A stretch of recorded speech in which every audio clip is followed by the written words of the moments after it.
我的祖先到台湾来，第一代应该是在康熙年间。几百年来，我们都住在台南的马兵营，这个是郑成功当年呢骑兵训练的地方，可以说是7代7房啊，所有的族人那个时候，都聚集在一起。1894年4月，台湾的省会正式由台中改定为台北。不料，1894年7月间，中日甲午战争因朝鲜问题而爆发，战火由朝鲜蔓延至中国黄海、辽东和山东，日军全歼清朝精锐北洋水师，继而大举发兵，意欲直捣京城，大清江山危在旦夕。战事持续近9个月，最终以中国割地赔款、遭到屈辱的惨败而结束。战火却没有消停，战场换成了千里之外的台湾。1895年，岁次乙未，台湾进入危急存亡的关头。这是台湾巡抚唐景崧发布的抗日招兵布告。唐景崧，广西灌阳人，因在越南抗击法军有功而调任台湾兵备道。甲午战争爆发后的1894年10月，接任台湾巡抚。危难之际，唐景崧积极筹防战守，也算是竭尽了全力。通治总局采访师邱逢甲，广东客家人，出生于苗栗，26岁中进士，被钦点为工部主事，但他却无意仕途，回台湾以教学为业。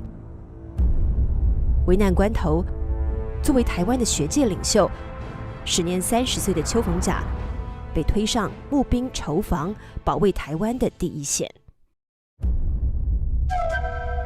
日本马关春帆楼，一个以烹制河豚美食而闻名的餐馆，从1895年3月20日开始，中日两国在此举行了6轮停战议和谈判。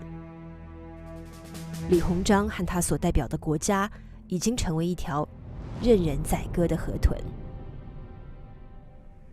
谈判的过程中，日本方面就提出了非常苛刻的这个停战的条件。李鸿章在这个过程中也反反复复的几次的，甚至以台民反对以台民吸食鸦片等等争取不割让，均遭到伊藤博文的反驳。割让台湾是他势在必得的。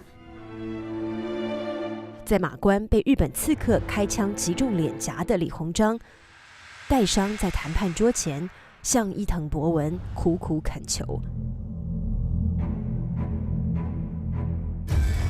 连李鸿章都不知道，早在第3次谈判期间，3月24日下午，日本比志岛混成支队5000多人就突袭攻陷了澎湖。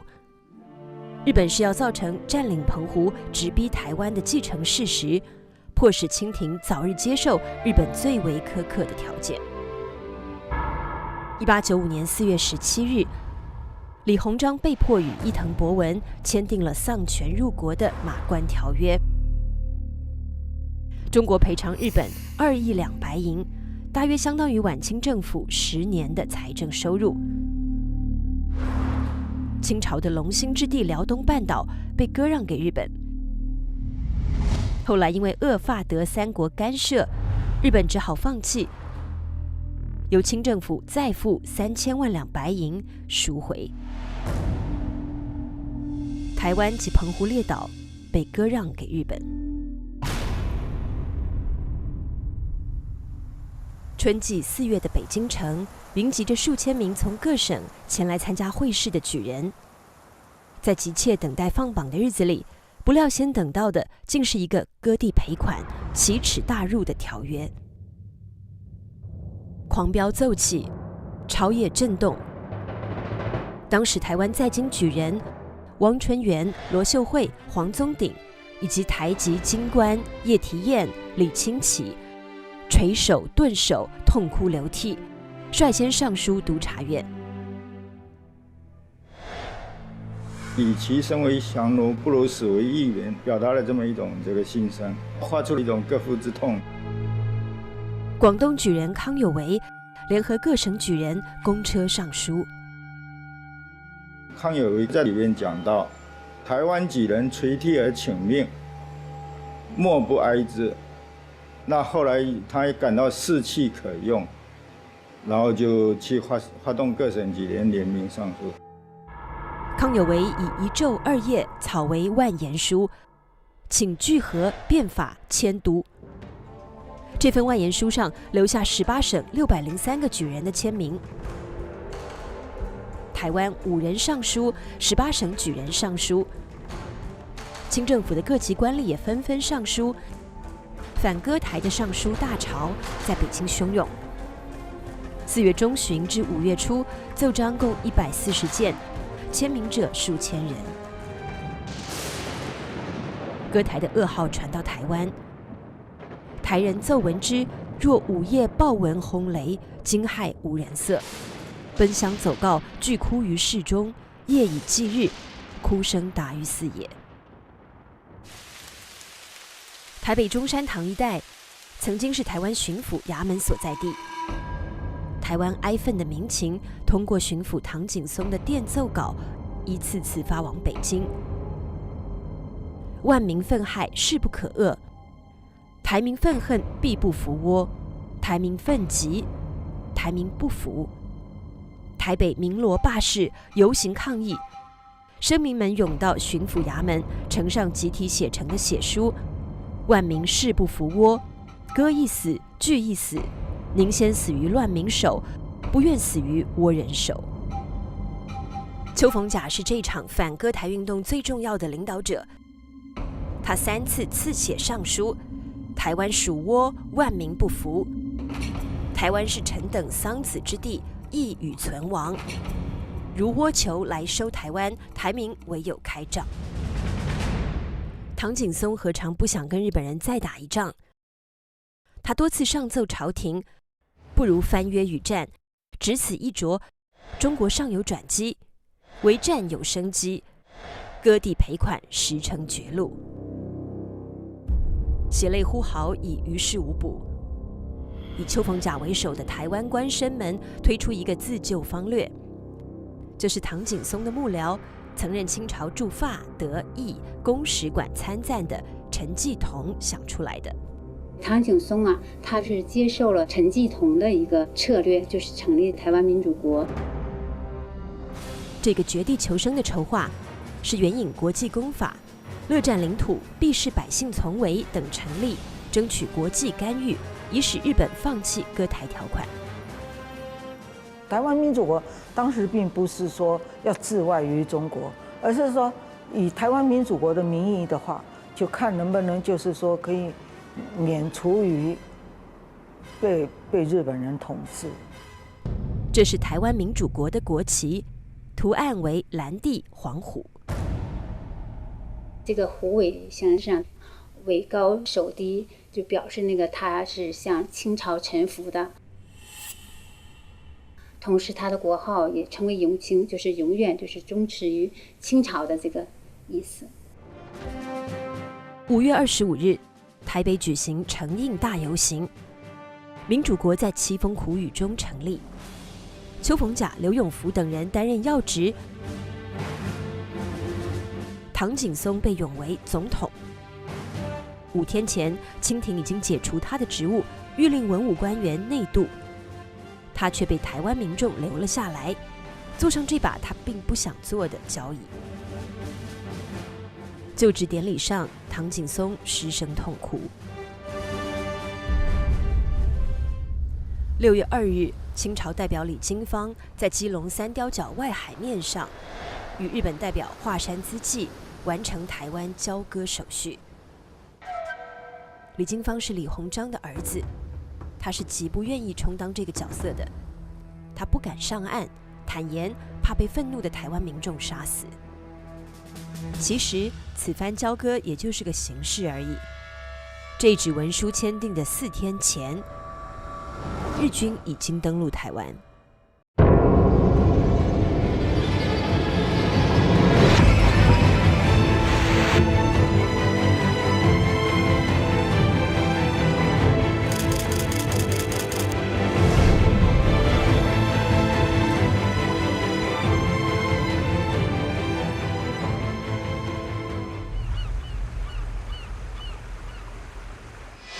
1895年5月29日下午，日本近卫师团绕开唐景崧重点布防的基隆和淡水，出其不意，在今天新北市贡寮区抢滩登陆，台湾以卫抗日就此拉开了帷幕。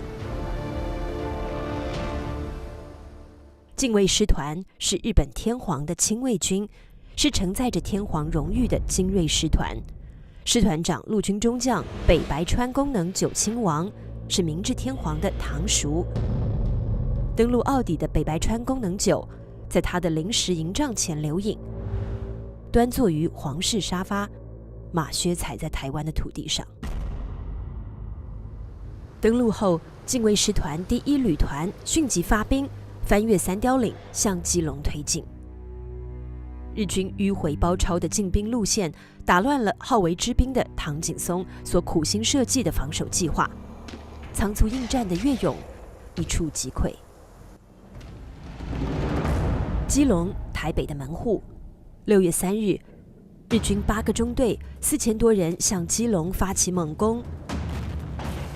基隆攻防战在倾盆暴雨中展开，经过5个小时激战，基隆街市被日军占领。尽管不乏热血杀敌的将士，但北部防线很快就全线崩溃了。6月3日，在占领基隆城之后，日军又攻陷城外制高点狮球岭。省城以北已无险可守，台北岌岌可危，大量溃兵涌进城内，一团乱象。唐景崧已经完全控制不了局面了。6月4日夜间，巡抚衙门大院遭败兵纵火，唐景崧逃出衙门，微服夜奔淡水。2天后，搭乘德国商船亚沙号仓皇西渡，离开了战火燃烧的台湾。6月6日，蒙甲杂货商辜显荣前往基隆，引导日军进入台北城。事后，他获得日本总督的特别关照，由此一系致富。6月7日，近卫师团前锋部队占领台北。11日，北白川宫能久率大队日军由北门进入台北城。这座命运多舛的城市，在建成仅仅10年之后，就这样落入日军之手。台湾布政使司衙门，清代台湾最大的官厅建筑，变成了日本帝国的台湾总督府。6月17日，日本首任台湾总督华山资纪在这里举行台湾史正式。此后，日本便把这一天看作其对台湾统治的开始，称作史正纪念日。史正式2天后，6月19日，近卫师团山根信成少将率混成支队南下，试图一举拿下新竹，以打开南进通道。但是日军推进的步伐无法再如台北那么轻快了。桃园、新竹、苗栗地区境内遍布闽越移民的村落，以客家人居多。在台北陷落之后，这片土地的垦拓者们揭竿而起，为保卫家园而战。他们以竹篙、雕菜刀的原始武器，向具有近代装备的日本正规军做壮烈反抗。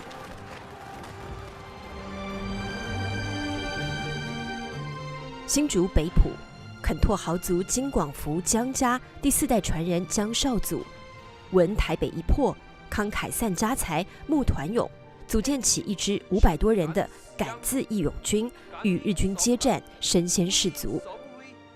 江少祖此年19岁，是台湾抗日义军最年轻的首领。苗栗头份开武馆的徐湘，苗栗铜锣湾的教书先生吴汤兴，也拉起了抗日义军队伍。他们和江少祖都是广东客家移民后裔，也都是秀才。后人于是称他们为客家抗日三秀才。6月11日，北白川功能9进入台北城的同一天，新竹城内，吴汤兴率各路义军祭旗誓师。吴汤兴表达了必死的决心，是吾等效命之秋也。此后，吴汤兴统领的新苗军各部，会同湖南将领杨再云的新楚军分兵作战，以游击战术节节阻击南下的日军。日军陷入苦战之局。对此，日本随军记者和画师有着诸多图文记录。台湾岛的竹子一株可延伸数十干，竹林非常茂密，敌军就盘踞在竹林，以步枪猛烈乱射，以竹丛中的家屋为据点，顽强的抗御。对手十分顽强，丝毫不怕死。他们隐蔽在村舍，当一所房子被大炮摧毁，就镇静地转移到另一所房子，等一有机会就发动进攻。每个人，甚至年轻妇女，都拿起武器来，一面呼喊着，一面投入战斗。新竹当时是台湾北部仅次于台北的第2大城市。6月22日落入日军之手。围绕这座城池，双方在50多天展开多次争夺战。7月10日，抗日联军第2次反攻新竹城，但被早有防备的日军所伏击，情势危急。这时，江少祖挺身而出，从18尖山一路杀到东门，以掩护主力部队的转移，终因寡不敌众，陷入为恶之境。江少祖吞服鸦片膏，自尽而亡。在他身亡之前，题下了绝命诗：“男儿因为国家计，岂敢偷生降敌夷。”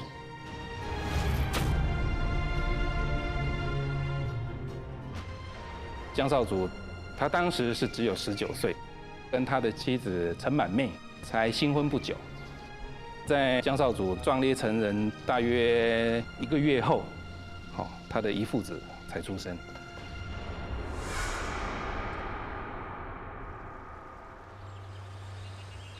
大柯坎溪流向淡水河，是桃园山区的汉人将茶叶樟脑输往台北的黄金水道。现在这片山河竖起了闽南人的抗日旗帜，主要首脑是福建安溪移民的后代，樟脑制造商苏立，以及苏立的内侄苏俊、外甥陈小皮。他们集众数千人，组建成三角勇义民营。7月12日，禁卫师团的运粮队在三角勇隆恩埔遭到三角勇义民营的伏击。这个貌似英雄的特务曹长樱井茂夫其实死得很惨，他所率领的运粮队35人，除了3人逃脱外，全军覆没。第2天，日军访城支队赶来营救，却在分水仑遭到义军的包围伏击。经过2昼夜血战，894人的访城支队几乎弹尽粮绝，靠着4个士兵化妆成乞丐，突围求援，才死里逃生。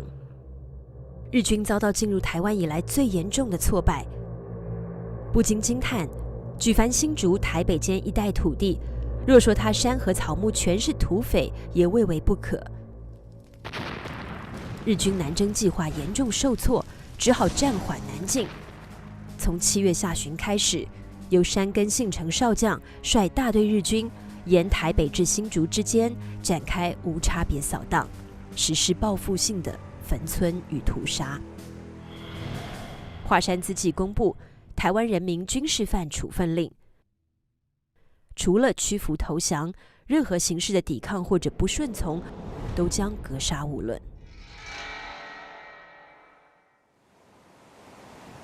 7月25日，被日军重点搜捕的邱逢甲，从台中梧栖港西父母登州内渡。这是距唐景崧离台的49天之后，行前他写下6首离台诗，一句孤城无力可回天，道尽多少悲怆无奈。诗中也表达了有朝一日卷土重来的不甘之愿。台湾民主国的主要人物相继前往大陆，但刘永福依然坚守在台南，苦撑待变。刘永福，广西钦州人，曾率领他号称黑旗军的队伍，在越南战场大败法国军队。甲午战争爆发后，时任闽粤南澳镇总兵的刘永福被清廷紧急派赴台湾帮办防务。台北失守，唐景崧西渡后，6月28日，台南生民数千人在关帝庙前集会，公推刘永福继任台湾民主国大总统。总统府就设在台南大天后宫内，但刘永福坚持不就。他进驻台湾兵备道衙门，仍然以钦差帮办台湾防务、闽粤南澳总兵的名义，在危难之际扛起领导抗日的最高军政职权。刘永福向全台军民发出抗日告示，他的队伍依然沿用了黑旗军的称谓，但实际上包括了大量没有撤离台湾的清朝正规军。这是当时以台湾民主国名义发行的邮票、纸币和股票。台湾已处于无天可遇、无主可依的困厄境地。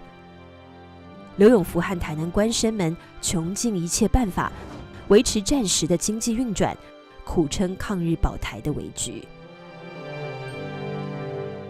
8月，台湾反抗军在彰化进行了乙未战争最大的一场会战。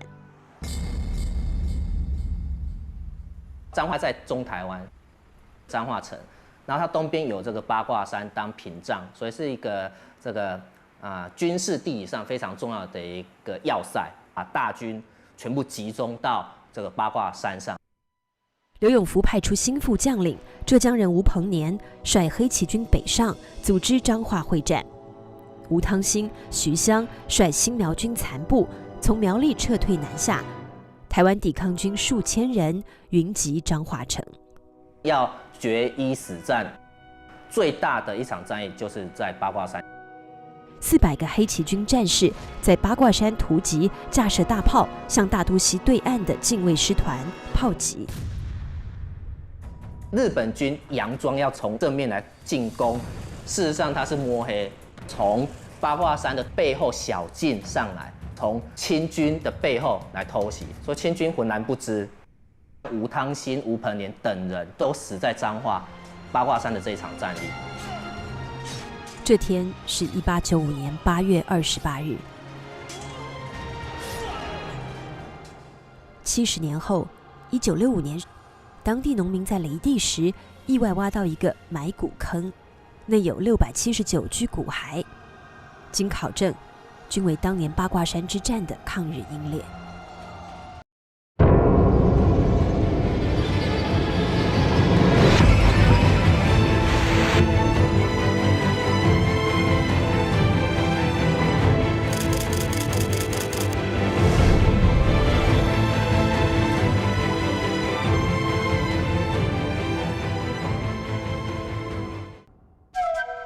华山之际，原以为台湾不过手掌大小之地，以一旅之众即可一举歼灭。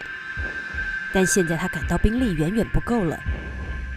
大本营迅即增兵，混成第4旅团、第2师团相继赴台增援。日军成立南进司令部，制定新的作战计划，4万大军海陆并进，分3路围攻台南。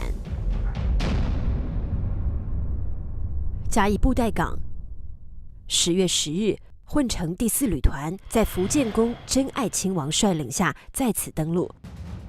真爱亲王是北白川宫能久的亲弟弟。登陆后，第第4旅团随即向台南推进。从盐水港到铁线桥，一路遭遇反抗军的抵抗。真爱亲王的部队于是发动强力扫荡，仅数日间，被第5联队枪杀斩杀的敌兵有600-700人以上。如果加上第17联队所杀者，则应有1000人以上。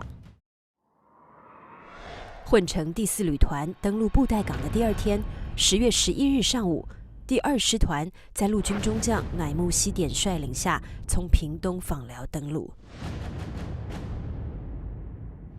枋寮北岸的嘉东角是屏东客家6堆部落中的左堆所在地。日军登陆的当天，左堆首领萧光明领导义军正面迎敌，打响南部抗日第1战步月楼之战。萧家古厝步月楼当年是进入嘉东角村的城门，发生在这里的战役让日军留下深痛印记。进攻步月楼的整个第3中队皆陷于死地，最后以死伤52人的代价，靠着增援部队才攻破这个城楼。日本人到最后占领了，还把这些乡民都抓起来，他怎么样呢？他就闻，这手上有火药味，就马上就把你这个处决掉了。步月楼之战45天后，6堆地区爆发了一场更大的战事——火烧庄之战。火烧庄原名长兴村。11月26日，在大总理邱凤阳的率领下，6堆义军与第2师团山口速成少将的1000多精锐部队血战半天，刀断矢尽，惨遭屠戮。据日军统计，此战他们杀了300多人，烧毁4个村庄，长兴村在一炬之下化为灰烬，由此名叫火烧庄。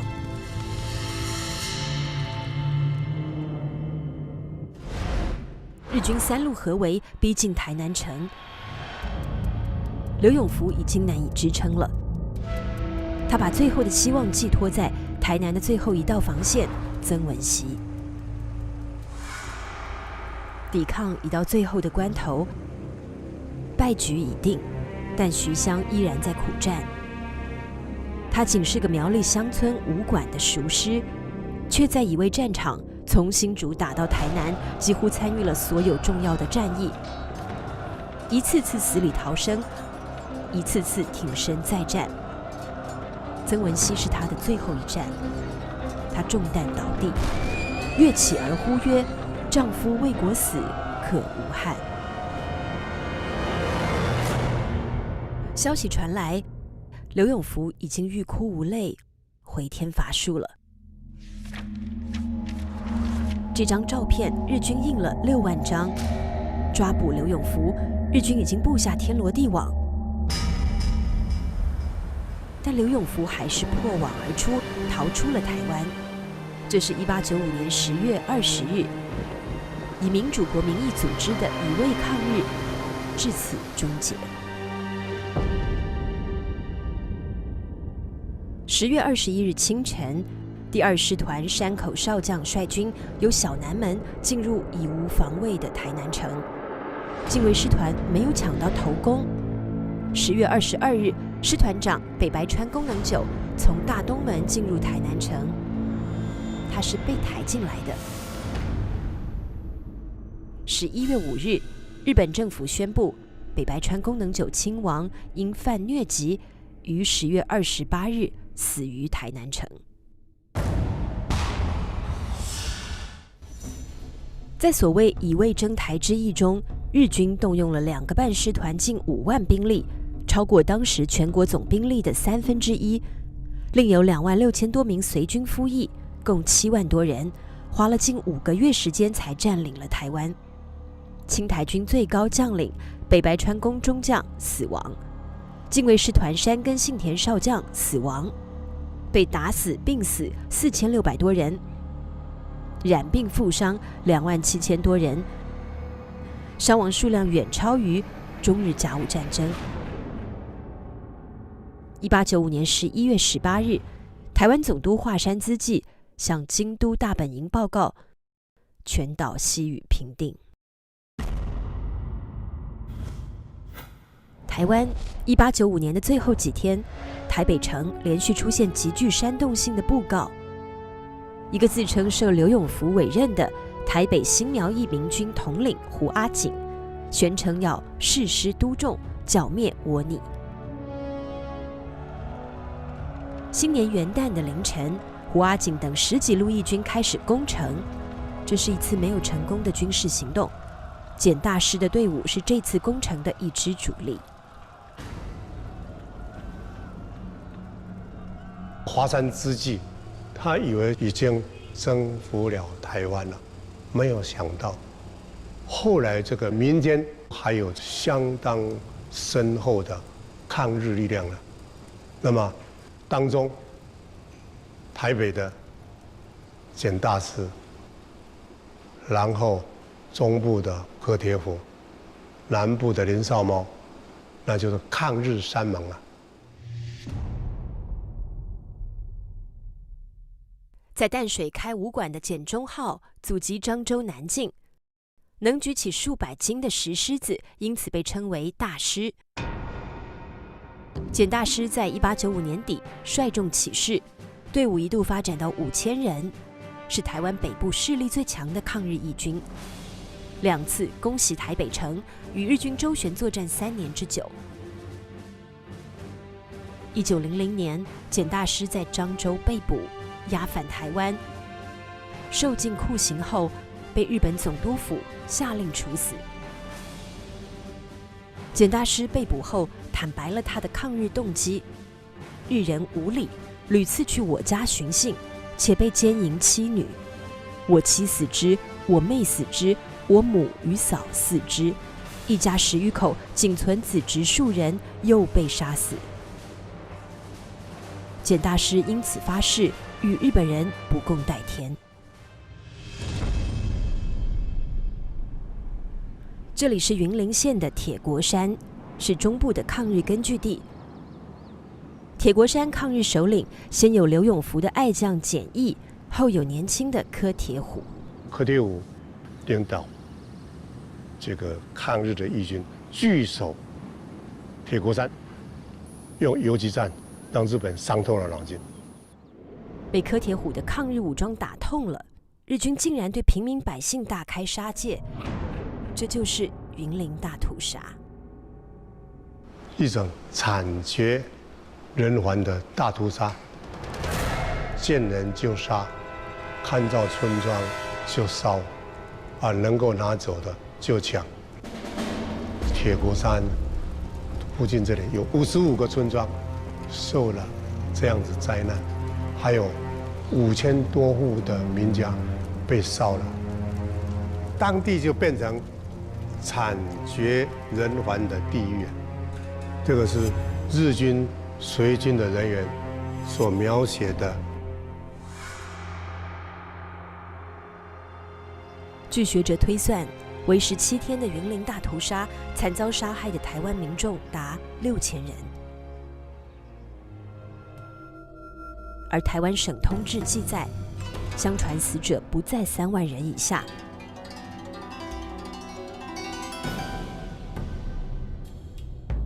云林大屠杀震惊国际，境外媒体发出最愤怒的声音：日本人正采取歼灭所有台湾人的策略，台湾人的收获被破坏，家园被烧毁，祖先坟墓被挖掘，妇女遭凌辱，愤怒到极点。云林大屠杀3个月之后，曾经发生6堆抗日的恒春地区，又一位客家人拉起了队伍。他叫林少猫，是一位经营碾米酿酒业的殷实商人。台湾总督府远景严格志记载，林少猫丝毫不害良民，慨以屠戮日本文武官员为止。台湾宪兵队史甚至说，林少猫为南台湾最剽悍、最令官宪棘手的人物。1902年5月，林少猫被日军诱杀，他身中乱枪，倒在家乡的水田里，头颅被割去，枭首示众。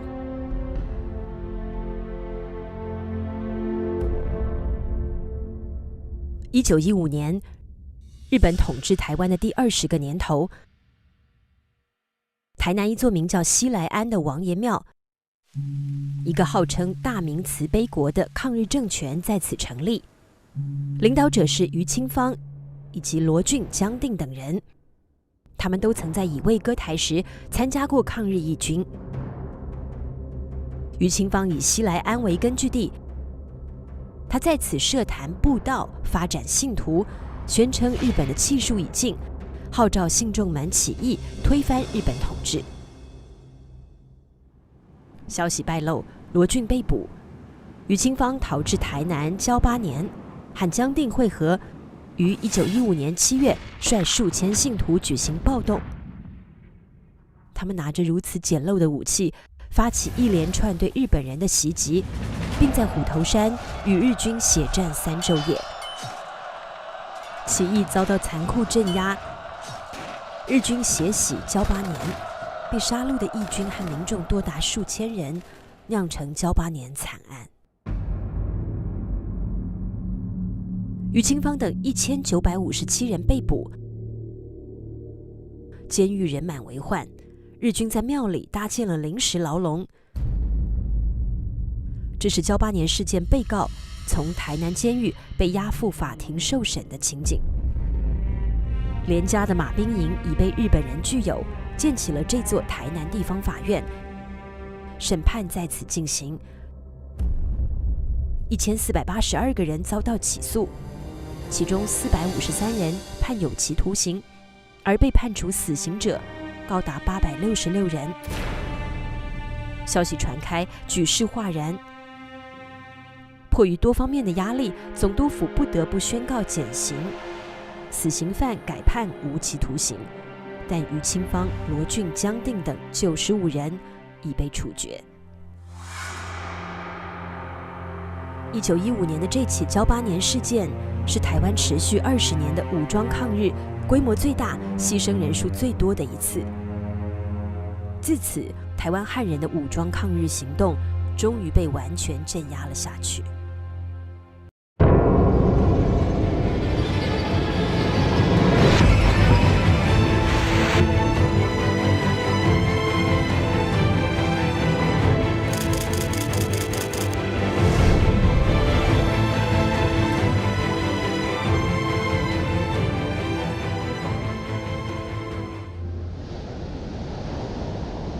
1933年7月，一位猎人在南投雾社大山深处发现一具尸体，头部有子弹穿过的弹洞，身边有一处锈迹斑斑的38式步枪。他是莫纳鲁道，日本人搜寻他的下落已经3年。莫纳鲁道这个人哦，他15岁就已经猎过人头。就我听到我知道的时候，他是一个非常慷慨，然后很有豪气的一个人，是一个很会征战的人。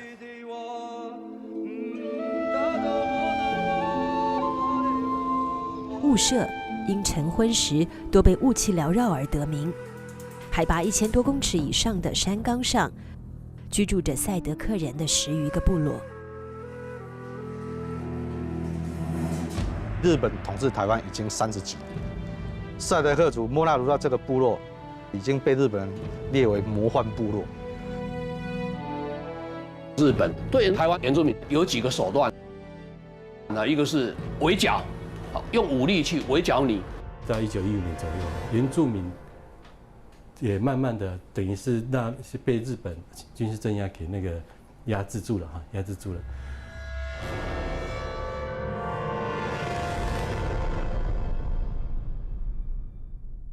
武力镇压的同时，是推行教化。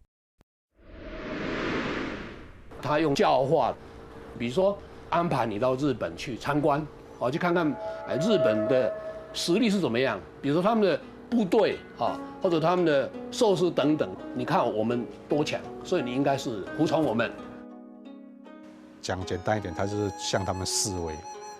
有很多的头目确实就反抗日本的那种雄心壮志就消失了，真的害怕说莫那鲁道去过日本，见识了日本帝国的强大，但他并不害怕。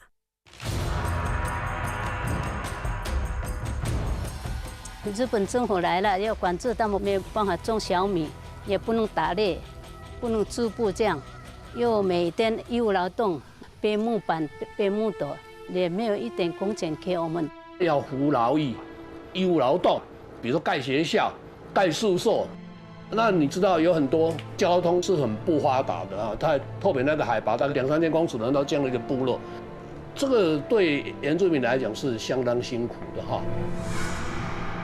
后藤新平第3任民政长官，他创立了日据时期台湾的远景政治，以强化地方治安。远景的势力渗入民间，无孔不入，以至于令人恐惧到谈虎色变的程度。导火线终于被点燃，马赫坡社正举行一场婚宴，日本远景吉村克己路过，出于礼节，莫那鲁道的儿子塔达欧莫那向他敬酒。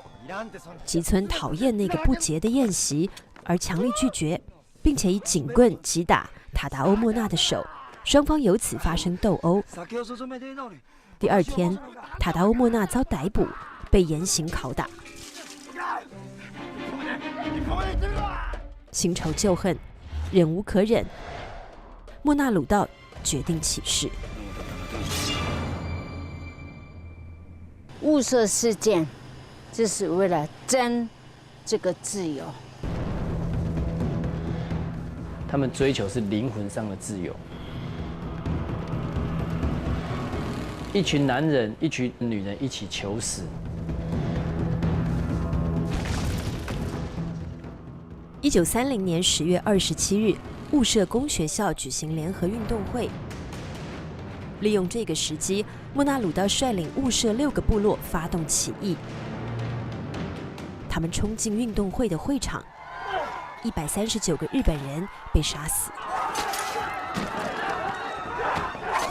对日本人来讲，简直是晴天霹雳。一个他们认为魔幻的部落，还会发生这么大规模的一个针对日本人的起义。 2天后，总督府调集日本正规军和远景部队2500人，开进了雾社。莫那鲁道率领雾社1000多名男女老幼，在这片深山密林间与日军血战1个多月。装备精良的日军动用了飞机、山炮，甚至包括国际公约严禁使用的腐烂性毒气弹。在男人们即将弹尽粮绝的时候， 妇女们以赛德克女性的方式做出他们的抵抗。那些妇女，她们为了要让自己的孩子、自己的丈夫能够勇敢的去战斗，她们选择集体自尽了。老人、妇女全部都自己吊死。一棵树像果子一样，满满的都是吊死的。部落之间的矛盾被煽动起来，发给武器。 重金悬赏，让兄弟去打自己的兄弟。最惨烈的就是骨肉相残啊！看，这个是有老人、小孩子都有。这个日本人带我们自己的兄弟，杀我们自己的兄弟，101个头。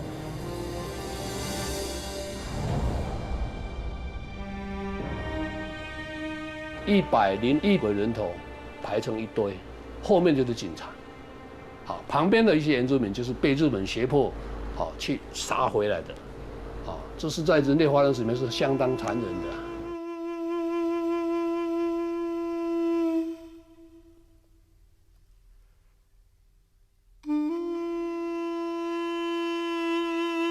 莫那鲁道也选择了死亡，他走入大山深处。 在断崖绝壁上饮弹自尽。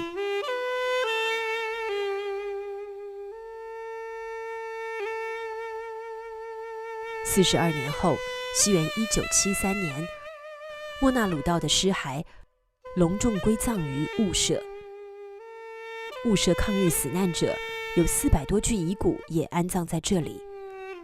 这群因生的尊严无法得以满足。而被迫高贵赴死的人们，没有留下名字，他们却有个共同的称谓——赛德克·巴莱。赛德克是他们认为是，巴莱是真正的。赛德克巴莱就是真正的人。从1895年起始的50年间，在台湾遭日本杀害的反抗者和平民百姓难以计数。他们和莫纳鲁道一样，化成了台湾的泥土和山川。他们的碧血阴风庇佑着台湾的大地苍生。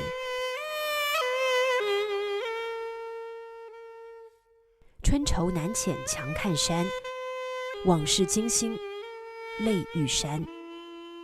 400万人同一哭，去年今日歌台湾。马关条约签订1周年的日子，身处广东蕉岭的邱逢甲写下了这首《春愁》。西渡返乡后的邱逢甲念念不忘台湾，他将书房取名为念台精舍，将儿子邱从更名为念台。他病逝于家乡，最后的遗言是：藏须向南，无不忘台湾也。一大批台湾士绅陆续西渡，台湾最大的2个家族板桥林维元和雾峰林朝栋，先后举家回到厦门，在鼓浪屿上重建家园。那么剩下这些老百姓，包括我的家人在里面，那就是待宰的羔羊一样的。所以，我们家整个的马兵营被日本人呢，以1块钱吧，就是象征性的把它征收了。我们期待期防的这个族人呢，那么就散居到台南呢附近各地。我们的根呢，被日本人就这样子就等于是除掉了。我的祖父他曾经讲过，说是身为炎黄的华胄啊，而为他族贱奴。这个是气血追心呐。连雅堂决心以一己之力为台湾书写一部历史，他费尽心力，旦夕握笔，以10年时间完成了史学巨著《台湾通史》。他有他自己的一个主要的一个看法，那就是民族的大义。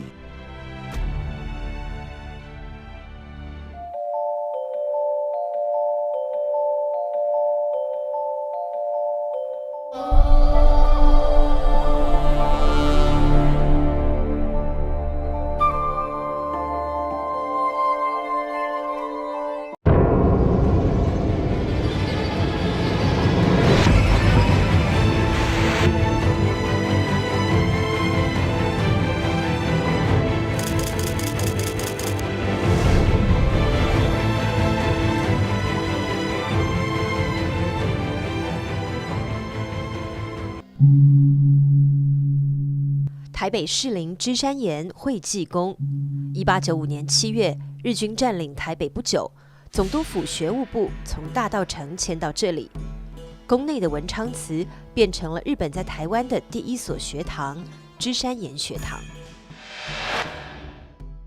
首任学务部长伊泽修二决定把台湾变成日本国家主义教育的试验基地，他非常迅速地从日本招募到6位教师。1895年9月20日，这里开学了，首批21位学生叫做国语传习生。这里的国语已非中国语，变成了日语。日本孩子念小学校，台湾人的子弟则念等而下之的国语学校和公学校，主要就是学日语。总督府确认，台湾教育的目的在于以促进最高限度的效忠日本为目标。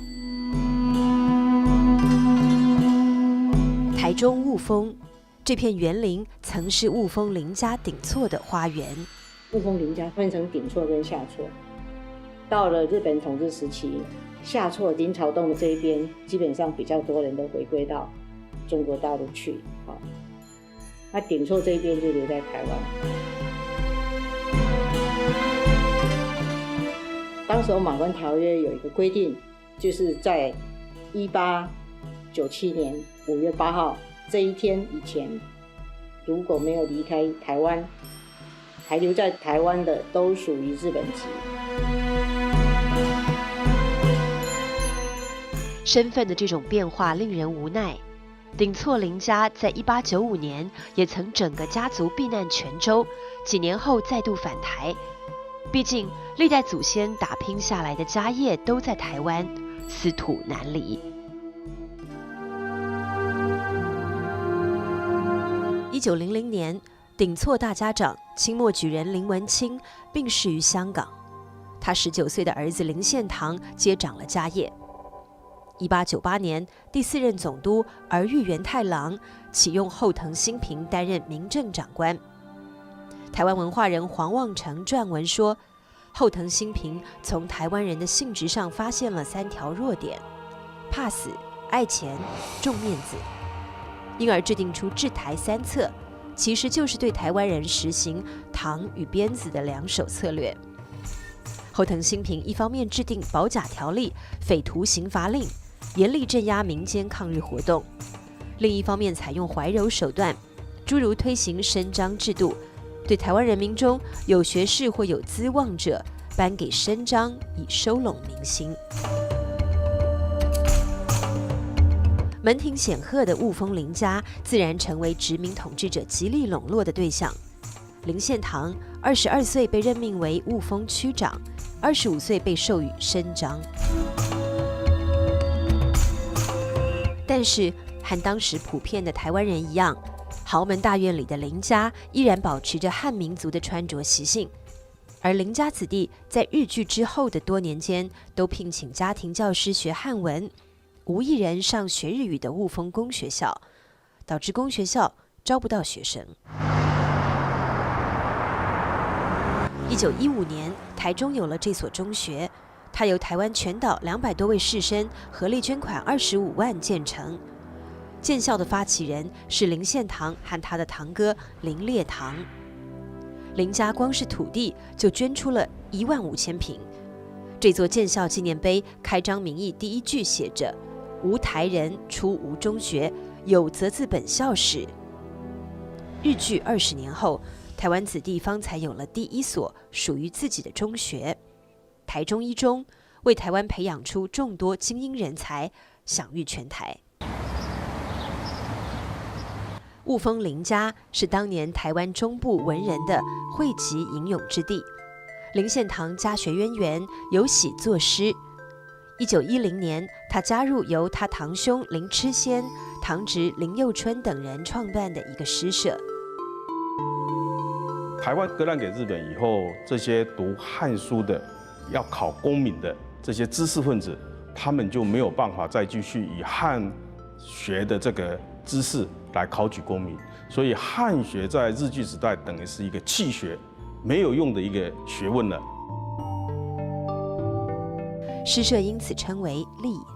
那栗木是一个不好的木头，是做筷子的，所以他们就取了这个栗木的栗，来作为他们的自立，来勉励自己要把汉文化承续下去的一个这个知识分子的一个志向。有评论者说，汉文之不废绝，立社诸子实大有功也。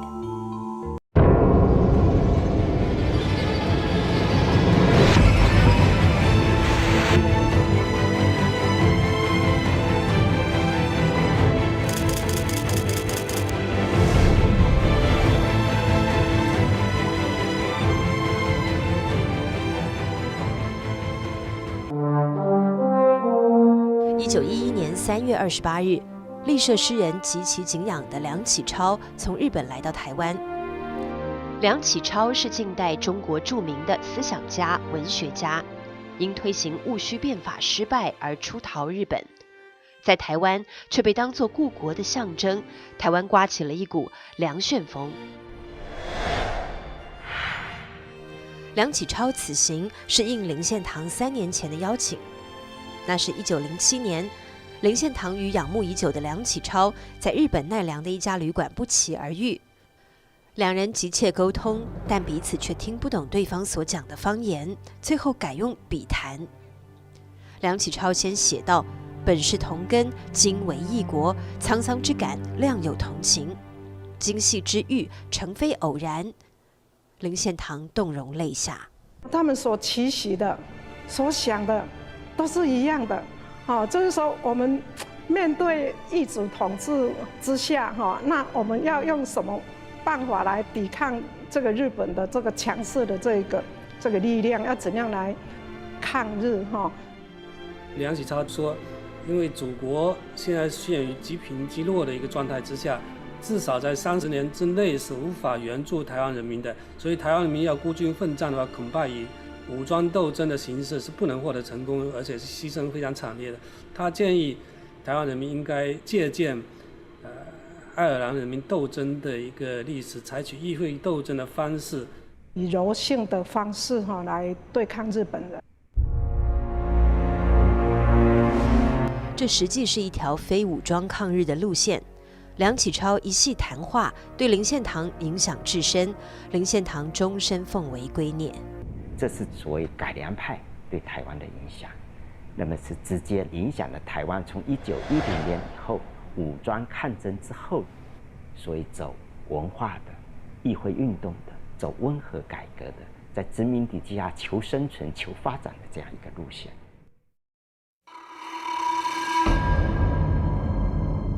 梁启超离开台湾半年之后，1911年10月10日，武昌起义爆发，辛亥革命推倒了清王朝，2000多年的封建帝制宣告结束。1912年元旦，中华民国临时政府在南京成立，孙中山当选为临时大总统。有一段译文，开国典礼之后，孙中山会见了曾参与黄花岗起义的南洋归侨罗福兴。孙中山告诉罗福兴，不收复台湾，无以立足于天地之间。祖籍广东梅州蕉岭县的罗福兴对台湾有特殊情感，苗栗算是他的第2故乡。我祖父在苗栗住了4年，看到的日本人对台湾同胞的那一种苛虐的一个政治，苛虐政治，就是把台湾人当成次等国民这样子。辛亥革命成功以后，他第一个想到就是台湾。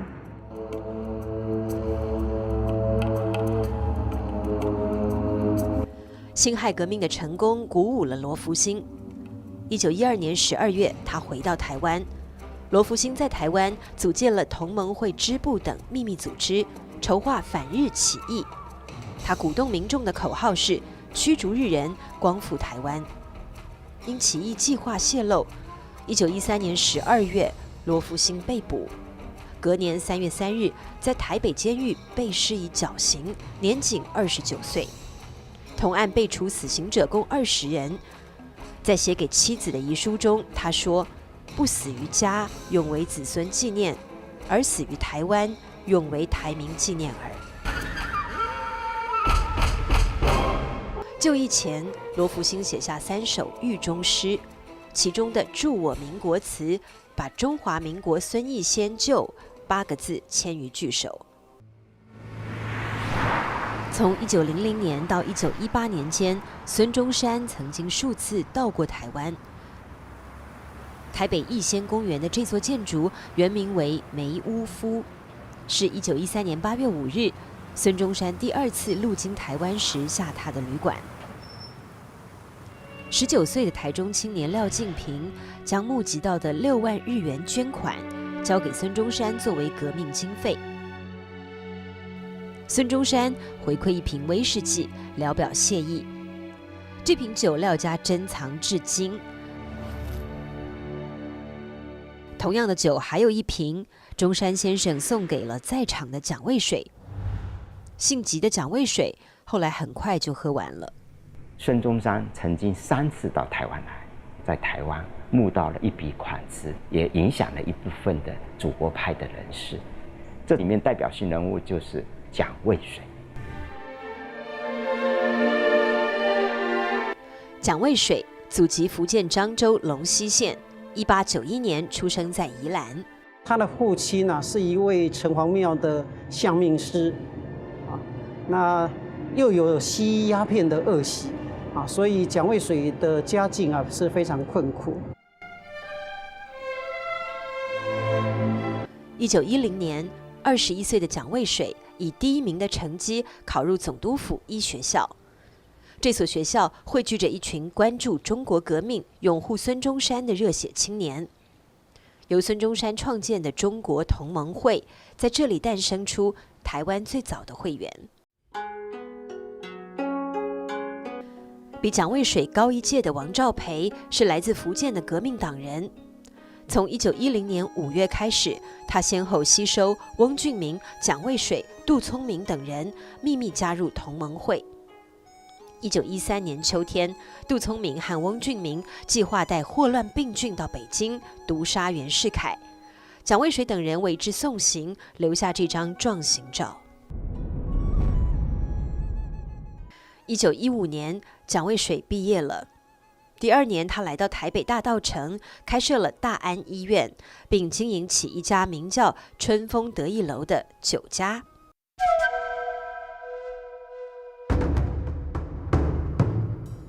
东京紧邻日本皇宫的日比谷公园，台湾名门林献堂市2月3日在日比谷公园召开公众集会，声称日人将使台民化作奴隶。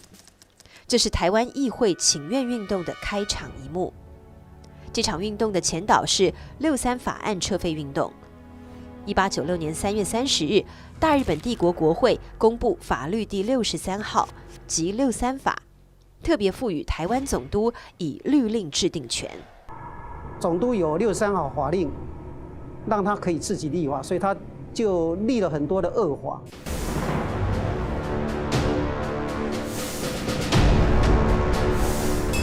总督他握有立法、司法、行政，还有军事的权利犹如是台湾的另外一个天皇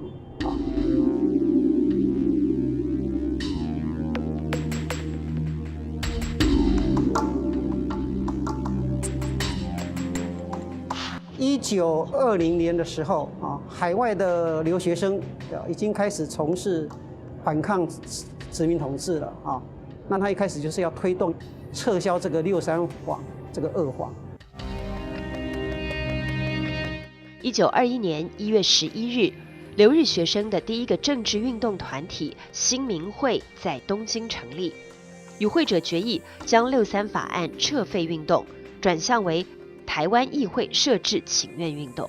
台湾议会请愿活动实际上它是要求在台湾设置一个能够代表台湾人利益的这么一个台湾议会，能够让台湾人民有权决定自己的命运。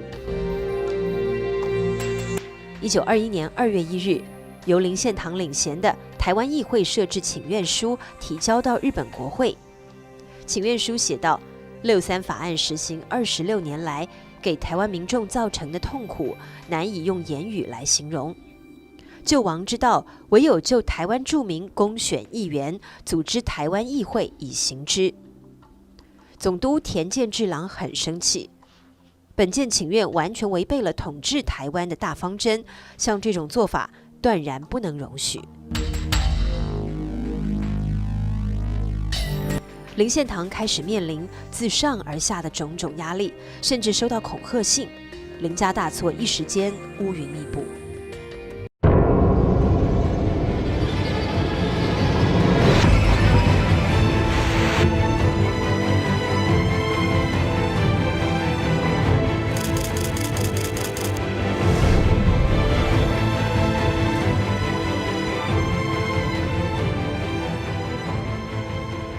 就在这个时节，蒋渭水专程从台北来到雾峰，给身处逆境的林献堂送来安慰和支持，并且向林献堂说出一个天大的计划，筹组台湾文化协会。当台北的一些学生鼓动他出来组织一个青年会，蒋渭水认为不做便罢，若要做呢，必须做一个范围较大的团体才好。于是决定筹建台湾文化协会。蒋渭水的计划获得林献堂的全力支持。1921年10月17日下午1点，台北进修女子中学台湾文化协会在此宣布成立。与会者300多人，会员已经达到1000多。那当时是推林献堂为总理，因为林献堂的声望非常高，是众望所归。那蒋渭水呢是专务理事，专务理事的意思就是秘书长。那如果说蒋渭水他具有比较多的煽动力，他比较能够集合这年轻的这一批反日的这些台湾青年的话，林献堂是一个温和的领导者，他可以把旧时代的文人可以结合起来。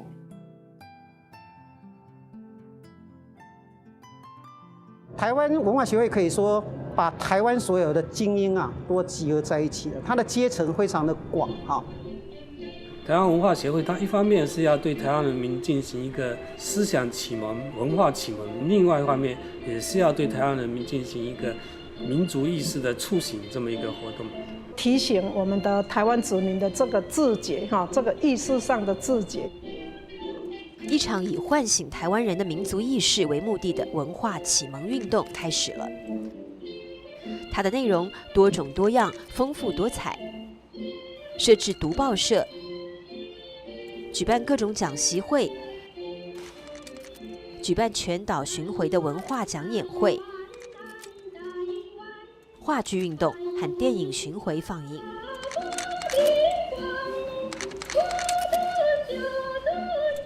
文化协会它一个很重要的活动就是夏季学校。夏季学校办在雾峰林家的来园内，林献堂以来园主人与文化协会总理的双重身份亲自操办。从1924年开始，连续3年办了3届。夏季学校的教师人选都是当时台湾的文化精英，而课程安排基本上是台湾学生在公学校里无法听到的。这是由蒋渭水担任编辑兼发行人的文化协会汇报。第1期汇报刊登了蒋渭水医生为一个名叫台湾岛的病人开出的一份诊断书，此处被当局责令删去，蒋渭水留下10个圈，原文是中华民国福建省台湾岛。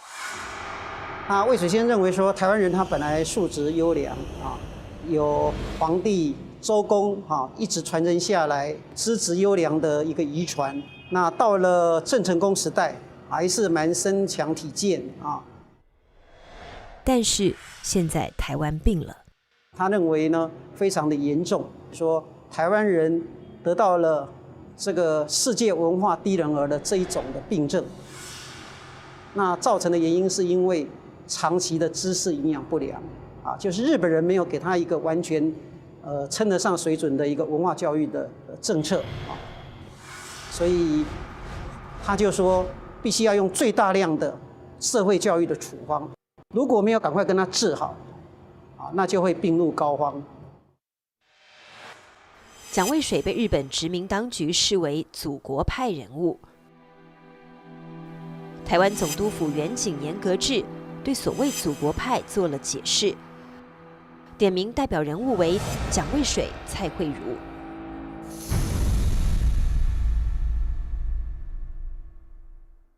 蔡惠如祖籍福建泉州，出生于台中清水望族，家境殷富，曾任清水区长。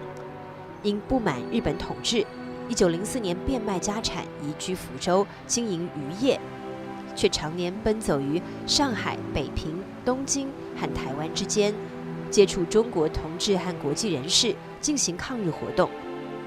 他同时还是一位诗人。他从小因为家里会给他受这种汉学教育，所以他后来对台湾传统的文学，他一直的提倡的不遗余力，加入立社，然后后来又创办这个鳌溪诗社，又是文社林献堂是一个比较稳重的士绅，蔡慧如是一个很热情的人，是一个特立独行的人。1921年成立的留日台湾学生第一个政治团体新民会，是被称为东京留学生大家长的蔡慧如一手促成的。林献堂和蔡慧如分别担任正副会长，随即两人联手领导了第一次、第二次议会请愿运动。1923年，在殖民当局的巨大压力下，林献堂退出了第3次请愿，蔡慧如则再次出马，与蔡培火、蒋渭水、陈逢源会合于东京。他们受到东京留学生的盛大欢迎。已经40岁的蔡慧如总是激情澎湃、豪侠仗义。3年前，正是因为他在自身经济已经极度窘迫的情况下，慷慨资助了1500元资金，才有了新民会台湾青年的创刊。这是台湾民族运动第一份宣传刊物。台湾青年后来更名为台湾，2份刊物一脉相承。当台湾民族运动从东京向台湾本土深入，创办一份面对广大民众的纯白话中文报刊，就成为当务之急。于是，在第3次请愿运动中，台湾民报在东京创刊。他们是台湾民报创刊人，也是主要撰稿者。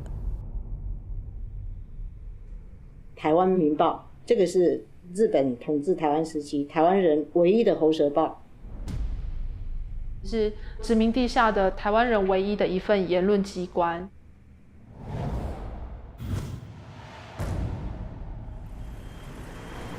台北延平北路这座骑楼，当年就是蒋渭水的大安医院。台湾民报的总批发处和编辑部就设在大安医院内。这里还曾是台湾文化协会的总部。这座小楼于是被称为台人自觉的胎动之地。1925年元旦刚过，台湾民报编辑发行同仁新年留影，2辆板车上满载的是新出的报纸。新年里的蒋渭水身着长袍，穿西装的王敏川等人是留日归来的台湾文化精英。这位是新来的编辑张我军，从大陆北平回来不到3个月，却已经震撼了台湾文坛。1924年，他在《民报》上发表致台湾青年的一封信和糟糕的台湾文学界2篇文章，由此拉开了台湾新文学运动的帷幕。我父亲他的学历就是板桥公学校，也就是小学。他从小学毕业以后就去学徒，他是在一个日本的这个商店里头学做皮鞋。23岁的张我军考入北平师范大学所办的升学补习班。1924年，他到了北京9个月，干了3件事，一个是学了北京话，第二个就是写了一篇文章，就给台湾青年的一封信，第3个呢就是他一下子找到了一个对象，是吧？就是和他同班的，是吧？就是我母亲。17岁的同班少女罗文淑令张我军一见倾心。我父亲偷偷的写了一封信，再加上他的一个照片，就在什么时候就塞到了我们母亲的这个口袋里。罗文淑后来回忆说，信上只是写了一首莫名其妙的白话诗，2人由此而相识相恋了。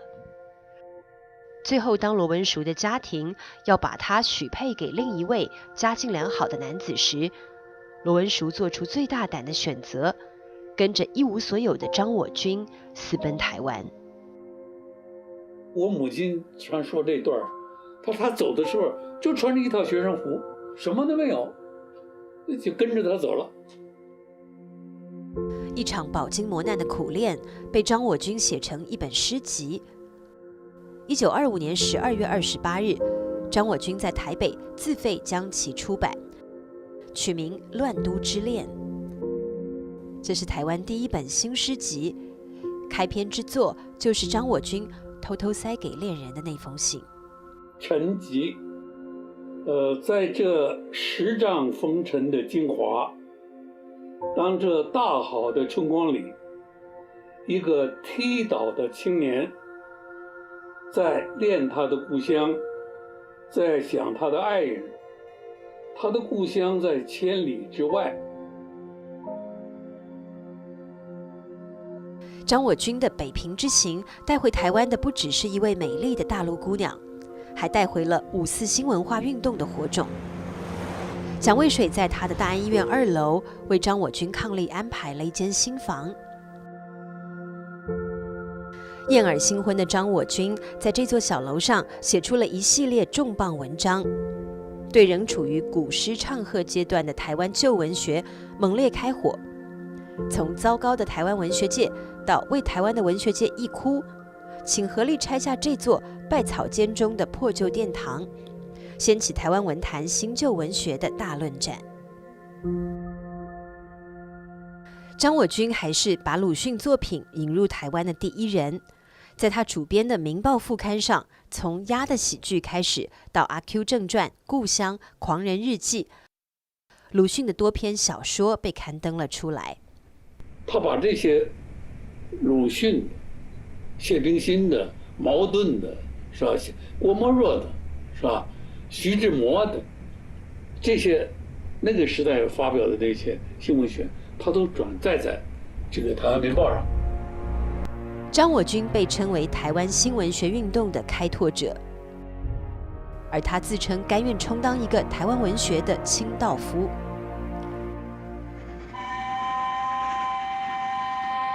1926年1月16日，张我军带着妻子罗文淑到台湾南部游览，当天抵达彰化。他见到了医生作家赖和。张我军形容说，最引起我的兴味的是懒云君的八字胡，充满着古鸡味，简直说他的胡子是留着要嘲笑世间死的。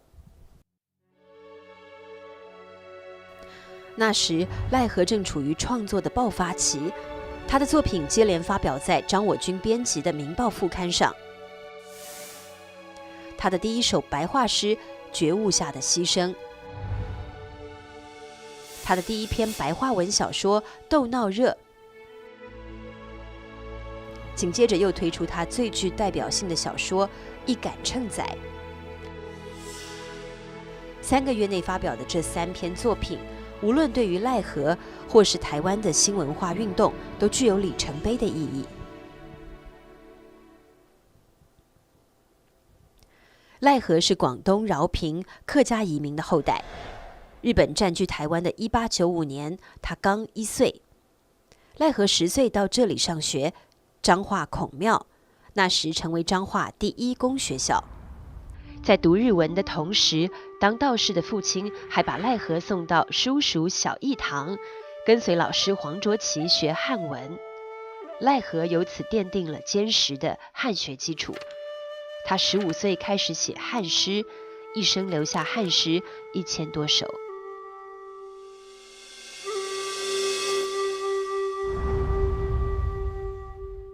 赖和毕业于台北医学校，他是个很好的医生，仁心仁术。彰化人称他为何仔仙，甚至是彰化妈祖。但是赖和的志向绝非仅仅当医生。他写诗自嘲，说自己是天涯沦落一庸医。作为文学家，赖和则被称为台湾的鲁迅。两人却有不少相似处，都是学医而从文，而手中的笔也都变成了匕首和枪。赖和的一杆秤仔被收入台湾教科书。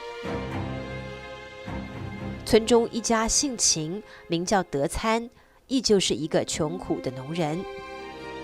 秦德参，谐音真的惨。一杆秤仔，那透过一个菜贩，他被日本警察打压的一些情状，那这个里面强烈的去表达，就是当时日本时代的法律的一些制度的问题，去讨论到说殖民地下的台湾人，那个法律对台湾人而言，那个制度到底是什么？秦德参不能忍受这样的屈辱，人又不像是个人，畜生死又不甘心做，这是什么世间？活着倒不如死快乐。在新年之夜，秦德参自尽了，而世上传言，一个日本巡警被杀在道上。1930年，南投雾社爆发莫那鲁道领导的反日起义，被日本当局残酷镇压。赖和写出最愤怒的诗篇《南国哀歌》。兄弟们来，舍此一生和他一拼。我们处在这样环境，只是偷生有什么用？眼前的幸福虽想不到，也需为着子孙斗争。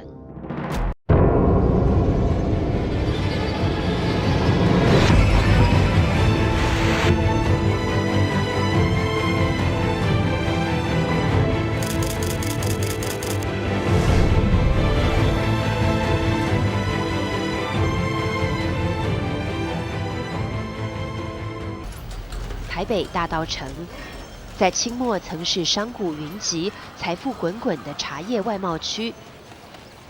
日据时期改名为港町。蒋渭水领导的台湾文化协会台北支部，在大稻埕贵德街租了一家老茶厂的2楼，开设港町文化讲座。台湾文化协会的一批名嘴定期前来为民众举办学术演讲。蒋渭水他们当初创立台湾文化协会的时候，一个很重要的一个叫做港町文化讲座嘛，那这个讲座是提升台湾文化为主的，希望用这样的一个文化意识来跟日本人做对抗。文化讲座这条街的转角处开着一家名叫庄协发的杂货店。我家大概离不到20公尺就是港町文化协会讲座所以我父亲也很喜欢去听蒋渭水他们这些人的一个演讲嘛大概每场必到当年20岁的庄协发店主庄习吉，算是文化讲座的忠实听众，但参加这个讲座是要冒风险的。日本人就是每一次要派警察来监控嘛，他们认为说，你在演讲的过程中，如果他认为有不稳的这些慈济作业就要禁止，然后就会要强令解散1925年元旦刚过，港町文化讲座连续多天晚上举办演讲。由于属于反日言论，每次都被勒令停止并解散。然而他们依然如故，在8日晚上召开演讲会，聚集了数百人。同样的，演讲中有不稳定的言行，因此刑警命令他们停止并解散。会场因此发生冲突。因为日本要强令种植嘛，那我父亲大概就跟几个人在底下起哄嘛。庄习吉由此惹上了牢狱之灾。我父亲这些人都被抓了这个事件在当初的报纸上闹得沸沸扬扬。被称为无产青年的庄习吉、翁泽生等5人被拘捕审讯，罪名是妨碍公务、违反治安警察法。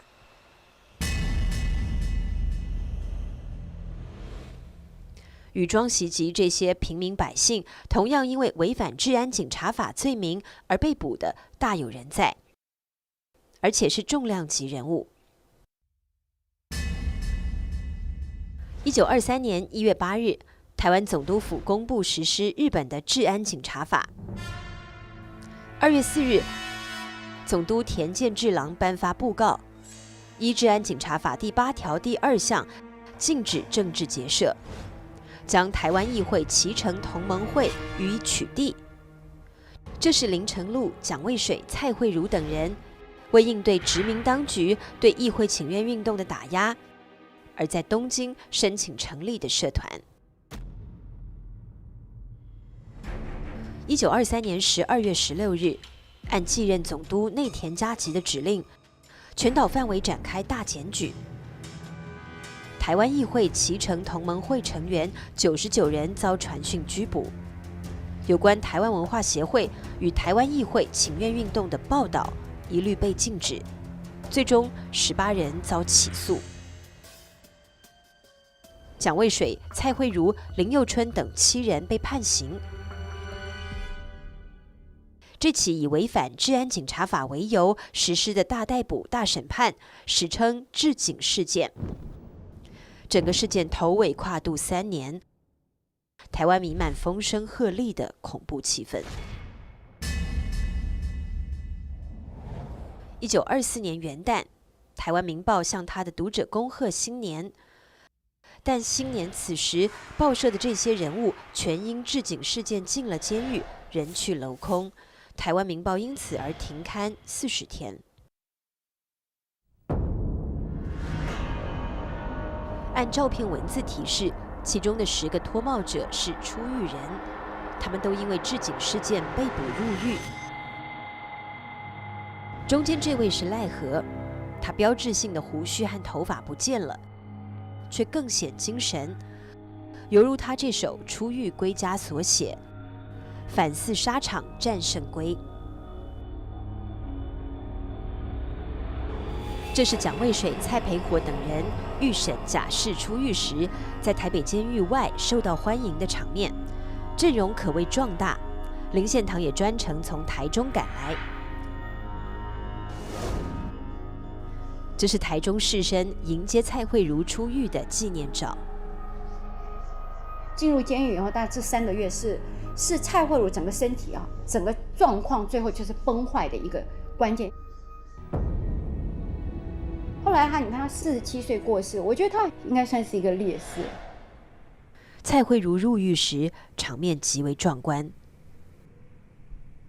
他要进监狱的时候，哇，这个是万人空巷，大家都都来送这个蔡惠如。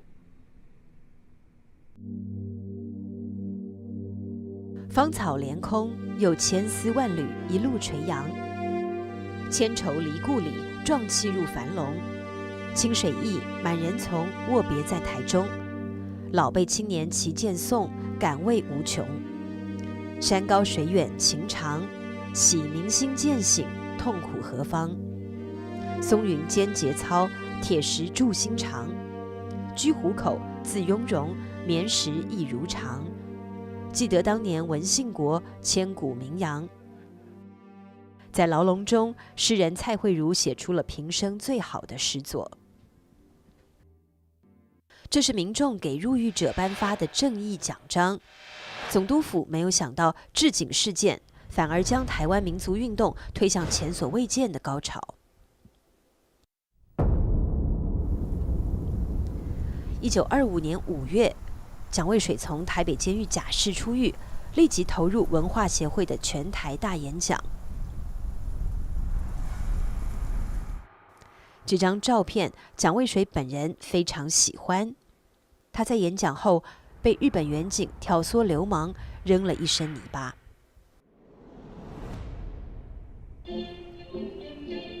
那当时，最重要的一个工具啊，就是文化讲演啊。那到全岛各地啊去讲演。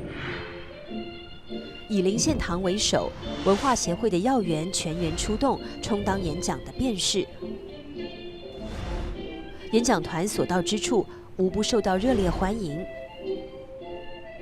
城市乡村，听众如潮。一场演讲往往就成为一个变相的反日示威活动。那在1925年跟1926年的时候达到最高潮，一年啊，1925年跟1926年啊，平均1天有1场的演讲。然后根据台湾总督府警察严格制的记载啊，这官方的记载啊，平均一个场次啊有3000人参加啊，非常不可思议的数字。台湾总督府远景严格制承认，这运动实开台湾农民运动与劳工运动的先河。1925年10月，彰化二林庄爆发轰动全台湾的二林蔗农事件。这个台湾农民为争取自身权益的抗日事件，领导者名叫李应章，他是个医生，也是台湾文化协会的创始人之一。他为组织蔗农抗争，于1925年6月创立了二林蔗农组合，这是台湾第一个农民组织。由此，各地的农民组合纷纷涌现。1926年9月，在凤山成立全台性的组织台湾农民组合，主要领导人是这个喜欢拉小提琴的青年，他名叫简吉，是一位乡下老师。两个文化人将他们对农民生存惨状的悲悯，化成了抗争的力量，成为领导台湾农民运动的先驱。他叫谢雪红，彰化人，12岁被卖作童养媳，后来又受骗做过小妾。这个曾遭受欺辱的女性，1921年参加台湾文化协会，1928年在上海加入台湾共产党，成为台共领导人。台湾共产党在上海秘密成立以后，回到台湾，在领导了像农民组合，还有一些工会的工会运动，在台共指导下，台湾的工农运动就进入另外一种无产阶级的运动。1928年，这面画着甘蔗与稻谷、镰刀与锄头的台湾农民组合旗帜，已插满全台27个分部，多达24000多个会员被聚集在一起。这种局面当然是殖民统治者所不能容忍的。1928年，日本殖民当局对农民组合展开全面的肃清，然后再后来扩大到台共的全面肃清。谢雪红、简吉、杨奎、简娥等多人被捕入狱。李应章逃往大陆，改名李伟光，加入中国共产党。台湾农民运动经历了短暂的辉煌之后，步入低潮。主要干部加入台湾共产党，引入城乡民间，而台湾文化协会也已分崩离析。1927年1月，台湾文化协会发生左右分裂。蒋渭水以台湾民众党致力于工农运动，成立台湾工友总联盟。他提出一句口号：同胞须团结，团结真有力。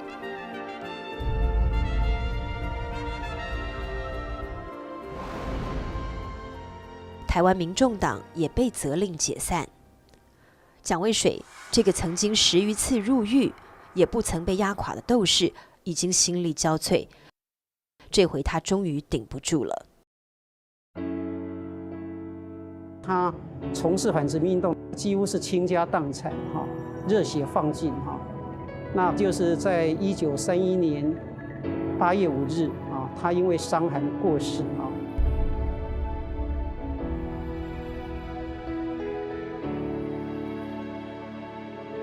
那他过世以后，台湾人跟他举行一个蒋渭水式台湾大众葬。他的场面太浩大，我们可以看到那个队伍它是越走越长，然后人越来越多，聚集的越多。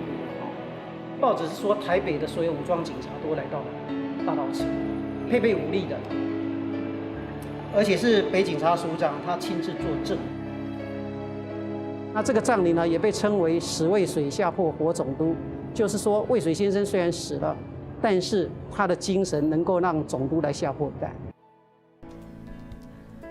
80多年后的今天，反对日本殖民统治的坚强斗士蒋渭水，更普遍受到台湾民众的追崇和缅怀，甚至将他比作台湾的孙中山。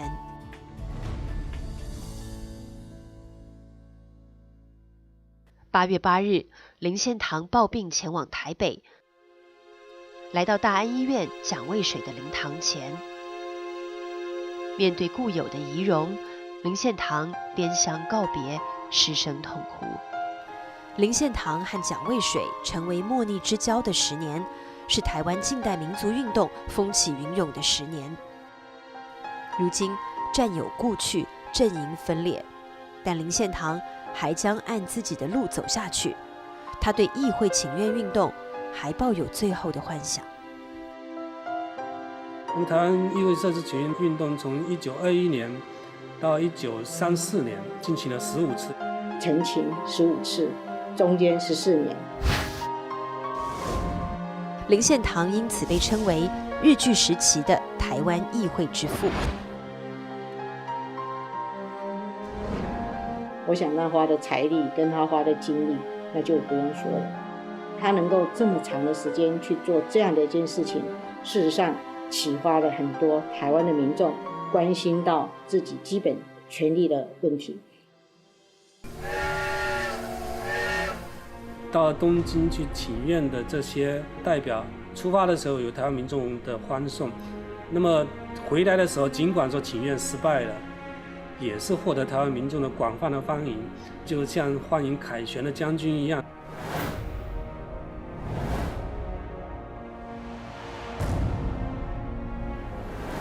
对于这场最终失败了的运动，林献堂以其一首诗作表白了他无怨无悔的心志。成败一任天，牺牲何足惜？奔走20年，此心徒自赤。问君何所得？所得双鬓白。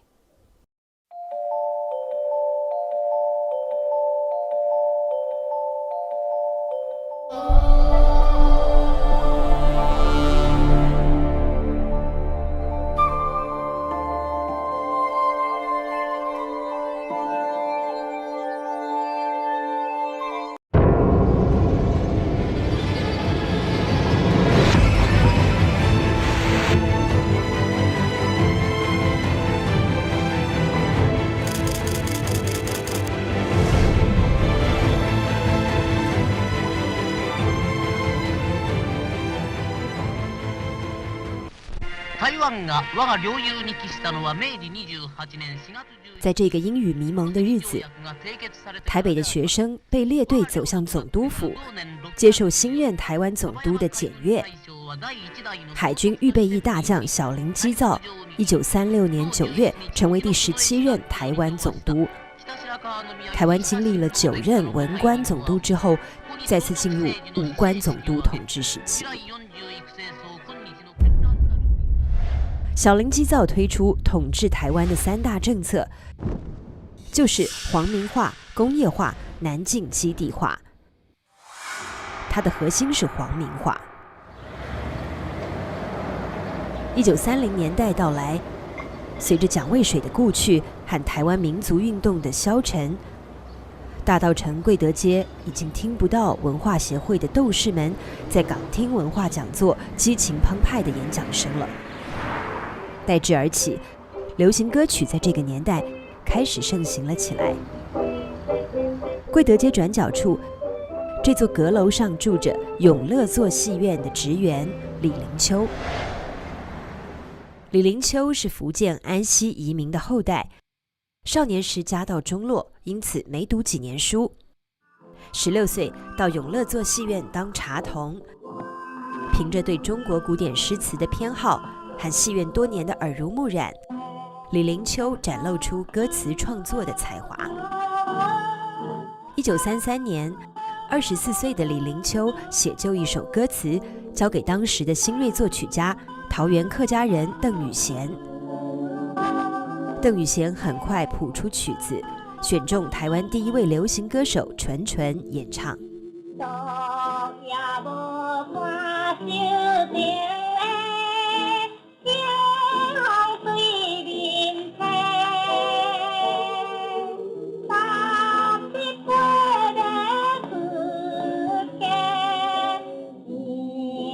这首名叫《望春风》的歌曲迅速风靡全台。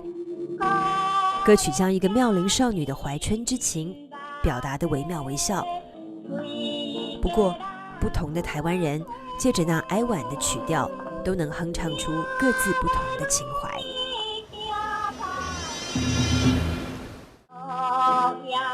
屏东恒春，濒临巴士海峡的鹅銮鼻海湾，和这座高耸的灯塔构成台湾最美丽的景色之一。鹅銮鼻灯塔始建于清末1881年，曾是台湾最南端的标志。1935年，恒春姑娘李桂兰16岁了，正是望春风的年龄。她的父亲李阿万在恒春城内做牛车生意，家境也算富裕。年底的一天，从未出过远门的李桂兰揣着多年积攒的零用钱，悄然离家，踏上她的一次追梦之旅。那妈妈还有一个疯狂的故事了哈，她在16岁的时候跟好朋友一起到了枋寮，然后搭车到台北去看那个博览会。把李桂兰从南部恒春吸引到台北的是这个博览会，这是日本统治台湾的第40个年头，因此叫做始政40周年博览会。这个博览会的规模堪称盛大，10月10日开幕，为期50天，参观人次将近127万。举办这个博览会的目的很清楚，用以夸耀殖民统治的成功。在草山分会场，李桂兰穿着漂亮的裙装，留下一张倩影。她有点流连忘返。去了1个礼拜哈，回来的时候听说被我阿嬷骂死了，说哇你去了花那么多钱啊。博览会之后，这部名叫《南进台湾》的纪录片，此片由日本总督府支援拍摄。定位为南进国策宣传片，将日本统治台湾40年的经济建设成果从各方面加以展现。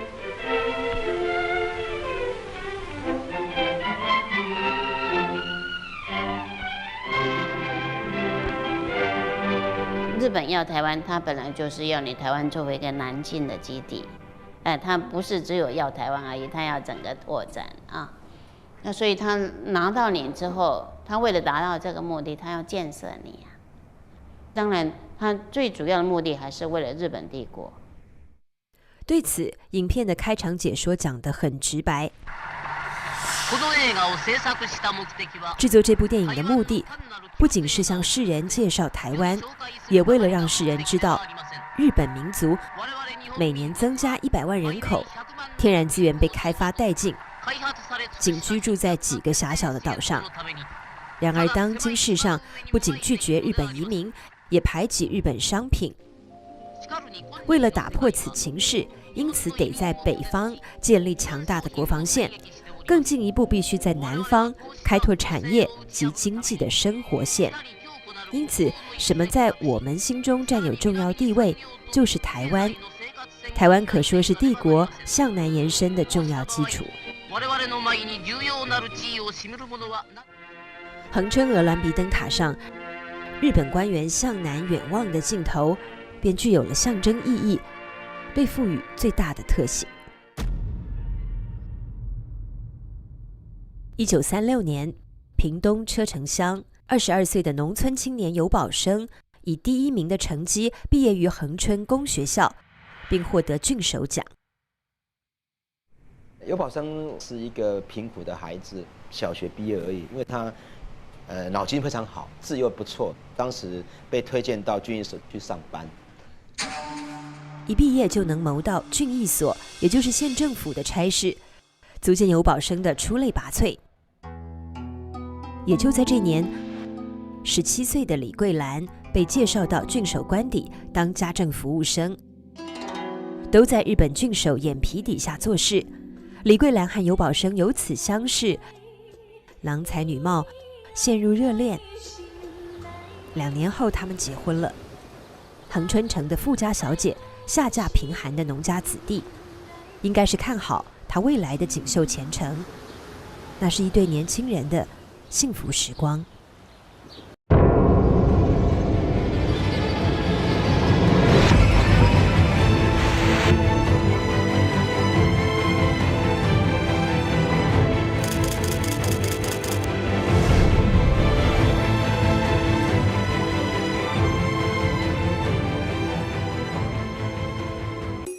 55岁的林献堂，则处于人生一段暗淡的岁月。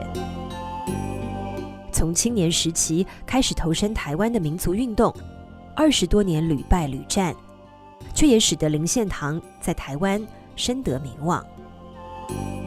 日本人其实对他是既笼络又压迫，他一直处在这样的一个困境当中。好的，那1936年，由林献堂担任社长的台湾新民报组织了一个华南访问团，游历了香港、广州和厦门之后，3月中旬抵达上海。3月20日，上海华侨联合会在青年会大厦设宴，隆重欢迎来自台湾的林献堂一行。林献堂作为代表来致辞，他说：“我这番回到祖国。”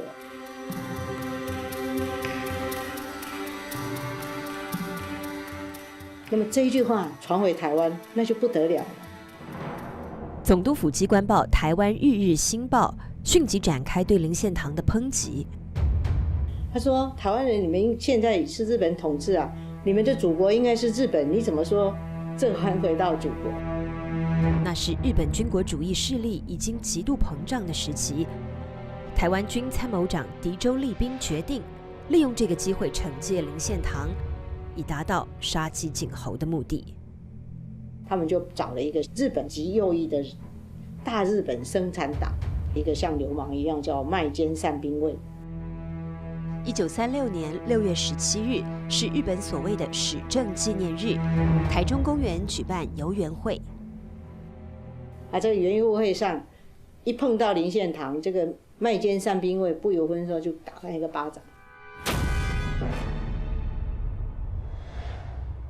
在那个年代可以说林献堂他走到哪里都很受尊敬跟欢迎的我们台湾人啊都说林献堂讲伊是台湾第一个公民，那拍迄个对伊来讲打击嘛足大那台湾的百姓对林献堂是相当的一个尊敬的。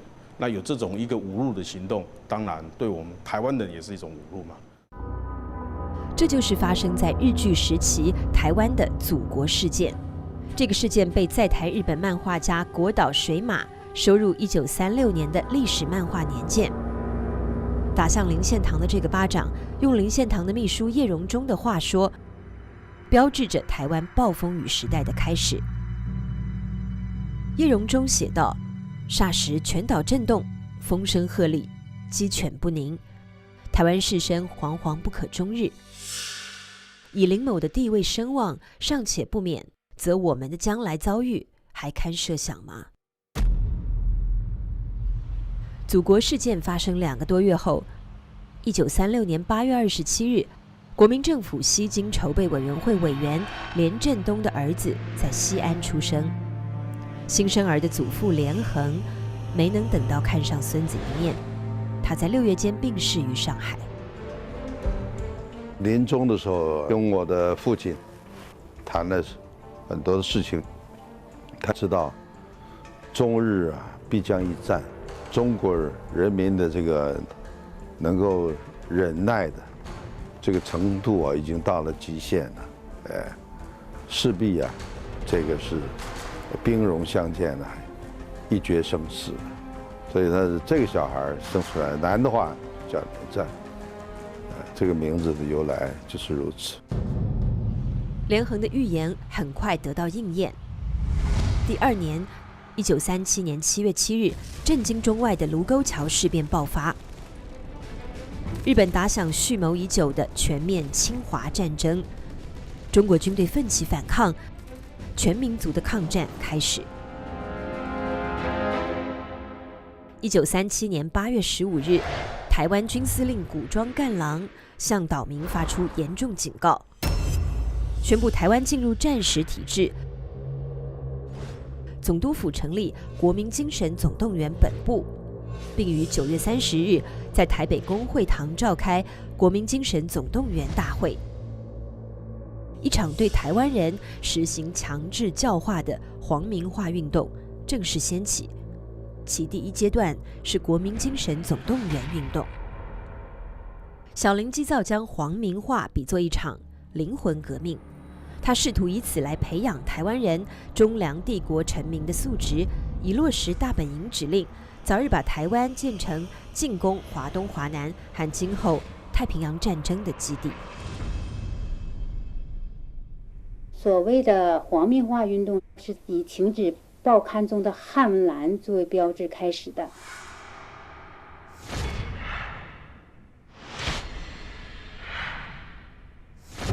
皇民化运动第一个方面就是国语运动，所谓的国语运动就是让台湾人来说日语、讲日语，同时呢禁止在那个学校中这个汉语课的这个讲授，这样就达到了一个去中国化的目的。在日本统治时期呢，他对传统的汉文教育是采取压抑的那个做法。但是当时台湾人社会对汉文还是非常重视，所以当时台湾人对于日文的学习，所谓的国语普及率其实一直停留在20%几，那推动了40年才20%几，但是皇民化以后呢，到1941年左右的统计呢，可能已经超过70%以上的台湾的儿童是接受那个日语教育的。到日据结束的1945年，这个数字达到90%。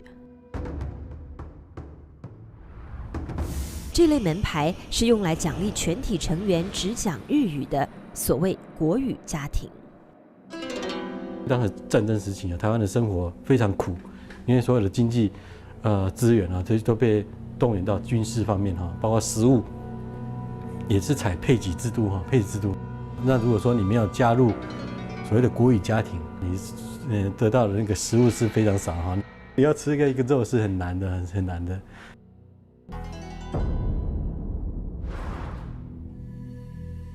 皇民化被要求渗透至岛民生活的每一个细节，于是汉民族各方面的生活习俗面临被革除的命运。从1937年7月开始，陆续对台湾戏剧实行严格限制，台湾民众喜欢的歌仔戏被禁演，取而代之的是这种皇民剧或皇风剧。1938年11月5日，小林基造在台湾总督府正厅颁布日本神道教的神功大麻以及神功力，宗教改造运动开始了，这是皇民化运动的一项重大内容。所谓的宗教改造呢，就是说以日本的神道教来代替我们中国传统的各种宗教，泯灭台湾人对中华民族这个传统宗教的一个信仰。台湾汉民建房屋，无论是闽南合院还是客家围屋，大致都依照原乡习俗，将祖先和神灵供奉在屋子的中央部位，叫做公妈厅，又称为正厅。宗教改造运动的第一个动作是正厅改造，标准的正厅样式被强行规范成这样，老祖宗也被皇民化了，九泉之下不知该作何想。原乡的神祇没有了，取而代之的是这尊天照大神。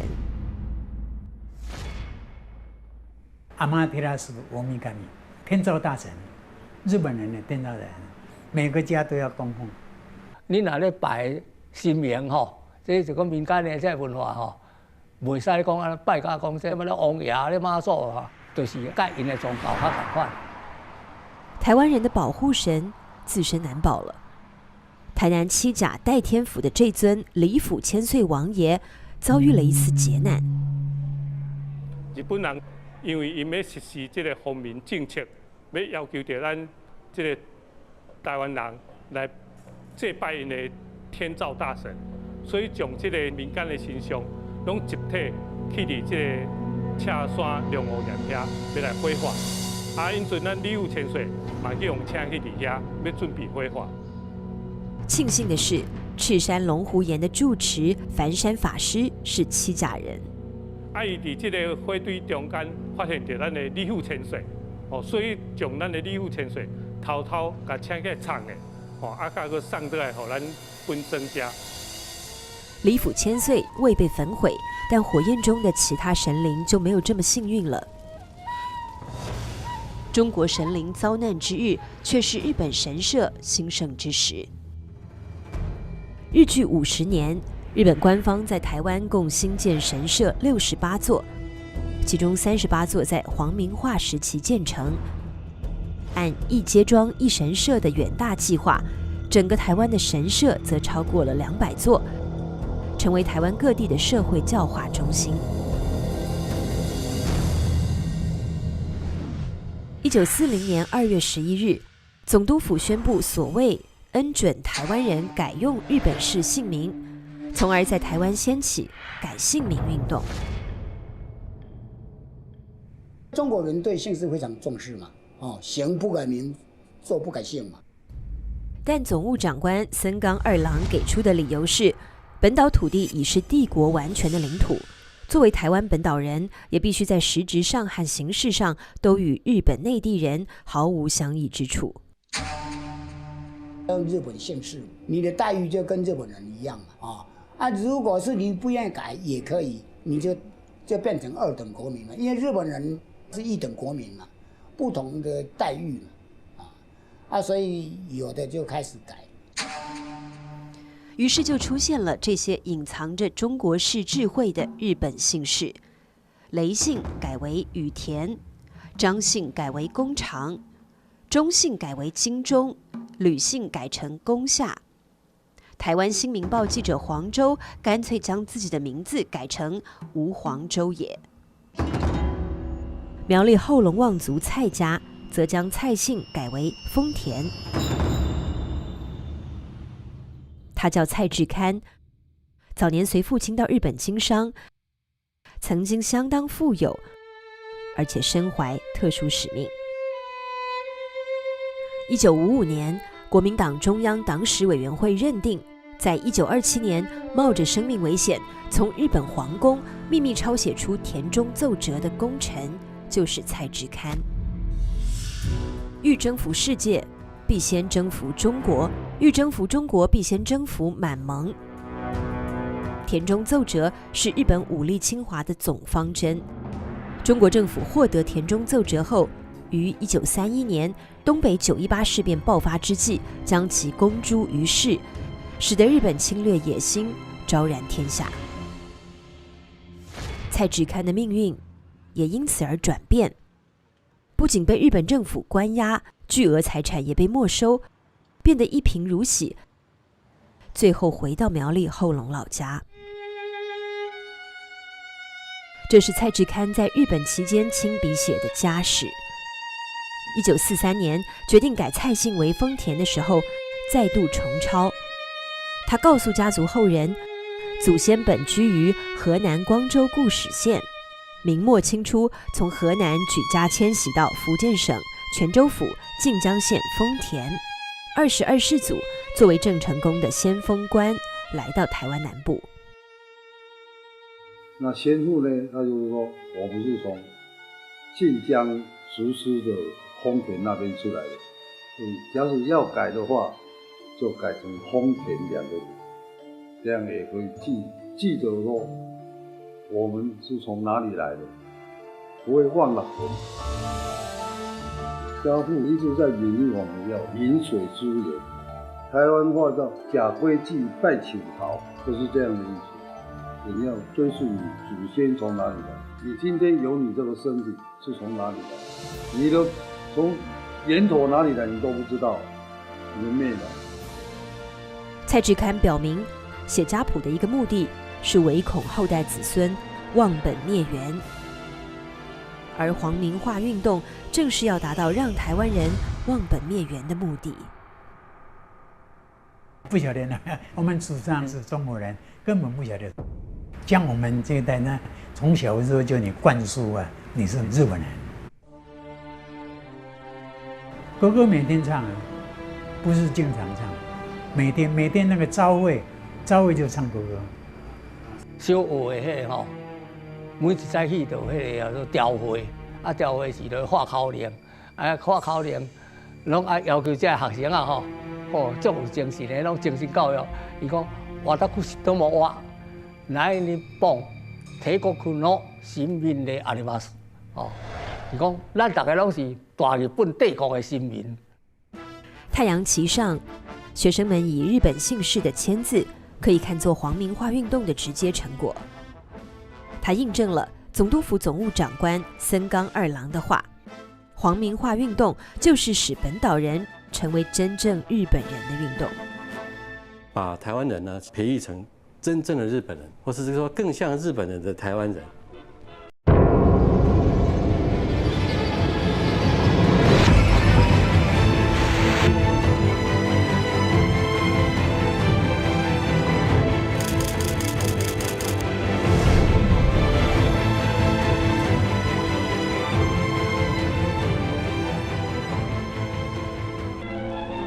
这是被日本殖民当局称为皇民化运动最成功的典范——勤行报国青年队。它于1940年7月由总督府直接成立，征集各地青年骨干，集中在台北、台中、台南3个训练所中进行兵营式训练。恒春龙水庄19岁的陈敬吉，在1943年被征集到台中雾社参加这一类的训练。第一点，我离的是叫我离无社啦，无社第一点离是训练了，要搁训练啦，即我训练6个月啊。第一点要加开这外国公路。現在武者運転所においては台湾中央横断自動車道路並びに参勤道路の開拓に瞬間なる山を。伊这饭这一碗，菜一碗呀。我了解是敢若一新竹囡仔吼，食袂饱。人啊咧训练，伊咪咪试试去放菜放着走偷着饭，也咧讲。经历了这种魔鬼训练，这些青年将返回乡村，充当推进皇民化运动的骨干，并在志愿兵招募中被率先征用，前往南洋或华南战场。皇民化最重要的是军事动员。那军事动员，我们后来的很多台籍日本兵的一个投入战场，就是在整个皇民化运动之后，就是说把人民纳入这个总动员体系。台湾人被投入战场，不过他们暂时还没有资格当军人，而是称为军属或军夫。按照军人、军犬、军马、军歌、军属、军夫的序列排为最末等。台南安平，泉州移民的后代何义胜成了台湾的第一批军夫。那是1937年，何义胜19岁。当时是安尼啦，日本迄部队来啦吼，4、5个来啦，工作命铺这个吼，命铺这个，是讲系安尼，查甫的要个安尼要，头尾就交去，200口包。何家2代4人被勾到，他们很高兴，以为谋到了一份赚钱的好差事。伊唔知是要去做电线呢，唔知是要去做军夫要去电线呢。1937年9月下旬，淞沪会战打得正激烈的时候，第一批台湾军夫到了上海，共850人，其中包括被连骗带拐征召来的安平军夫约200人。台南安平区先后有400多人被征调为军夫，前往中国战场。1939年，何义胜一行人回台整训，来到安平这个公墓。此地埋葬了何义胜的12个军夫同伴，其中年龄最大的50岁，最小的洪青山工学校刚毕业，年仅17岁。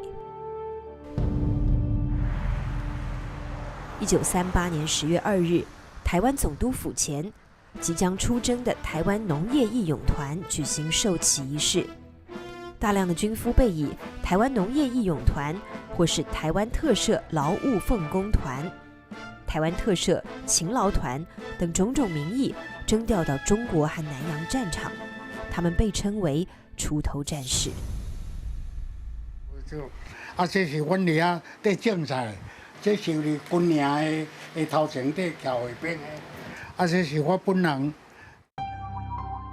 因为我7岁就无老爸啦，13岁毕业了后就叫人欺负啦，无前途吼，所以我才去参加这个台湾特色农务奉公团，啊，才过去菲律宾去种菜。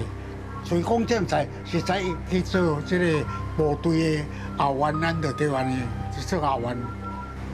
无啊，到高中回来啊，就去做这个军属。这个大胆这喊来，啊，咱就是无经过训练啊，走看通来味话啊。阮走吼，迄日本人偌歹，你走拢叫啊，来，拜一啊，咱拜几日吼，拜几日吼，啊，怎么拜2日吼，啊，会包，我包你包啊，啊，若伤细人吼，迄日本那边的。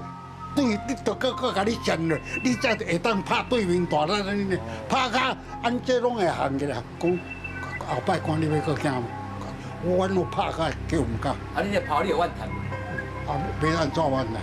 你无法度啊，伊在管咱的啊，伊在管咱，伊边管，阮是军属啊，毋是边啊，文属股啊，日本啊，做军属。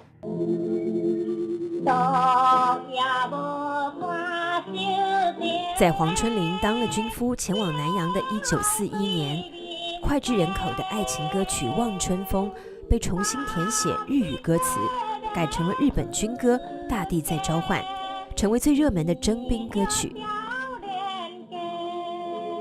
从1938到1945年，恒春这座工会堂已不知经历过多少回这种军夫撞别的场面。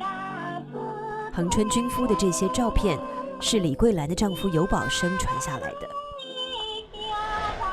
在军营所，他的工作是庶务课，是从事这种有关兵役啦、有关总务啦、事务这些事情，是很重要，而且是很机密的。很受郡守重用的尤宝生，在1941年闯了个大祸。事情的起因其实很小，跟台北的这所学校有关。1941年，16岁的谢天主幸运地考取了台北的拓南工业学校。这座学校堪称一流，被称为开拓南洋的人才养成所。毕业不久后，当了军夫，前往印尼巴厘岛。他的拓南同学数百人也先后去了那里。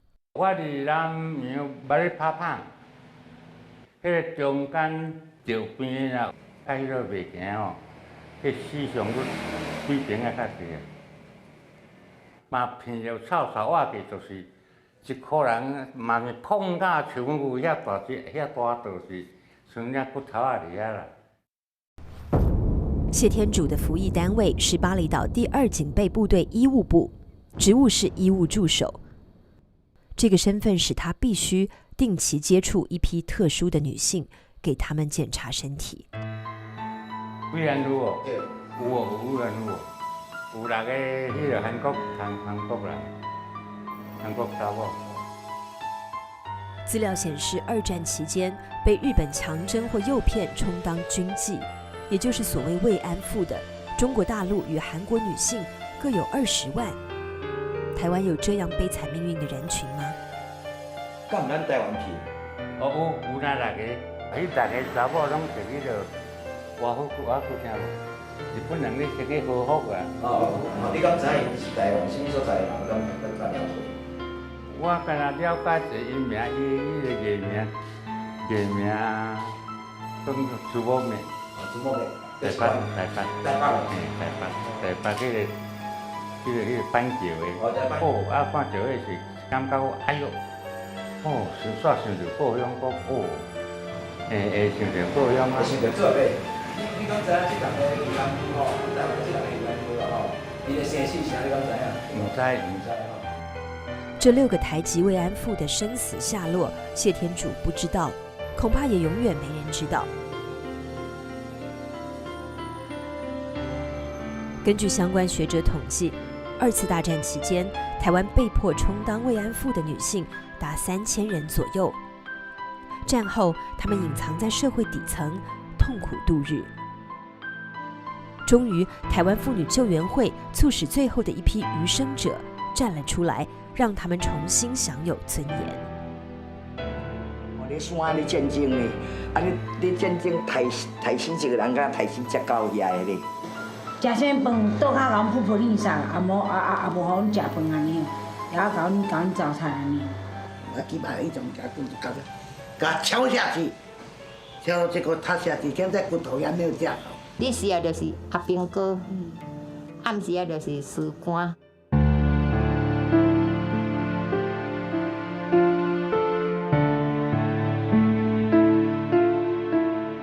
那他们当年在受害的时候，年纪都还非常小，像这位原住民蔡芳美阿嬷，她那时候才13岁，到营区里面去帮日本军人打扫、洗衣服、煮饭，可是被强暴及被迫提供性服务。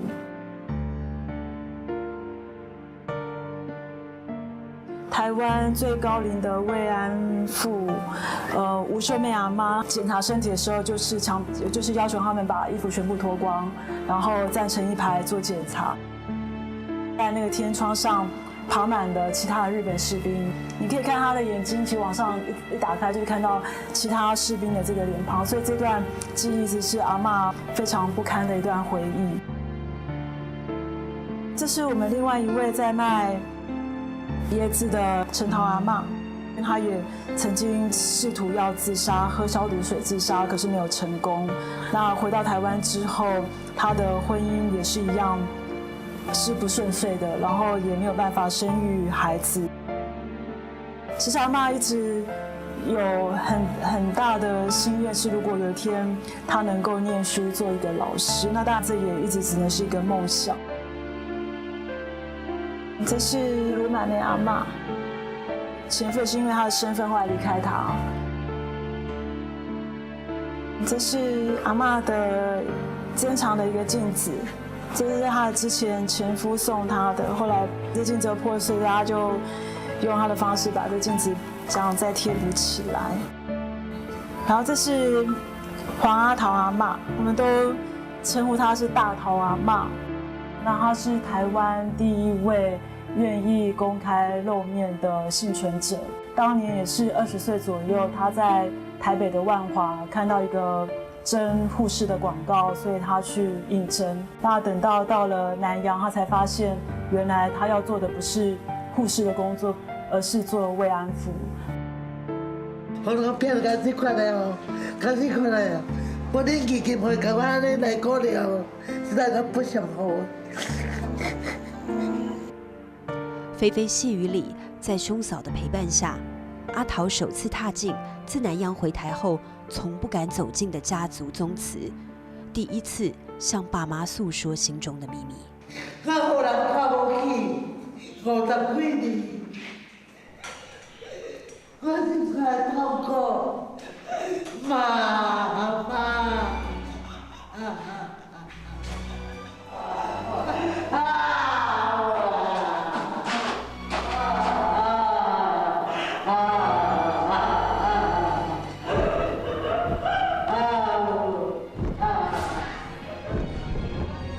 慰安妇，我们在台湾称为阿嬷，他们出来之后，最重要的目标就是觉得日本政府应该对这件事情有一个正式的道歉跟赔偿。可是他这整个诉讼陆续的都是败诉，那当然这样的一个结果对于这些阿嬷而言是一个很大的伤害。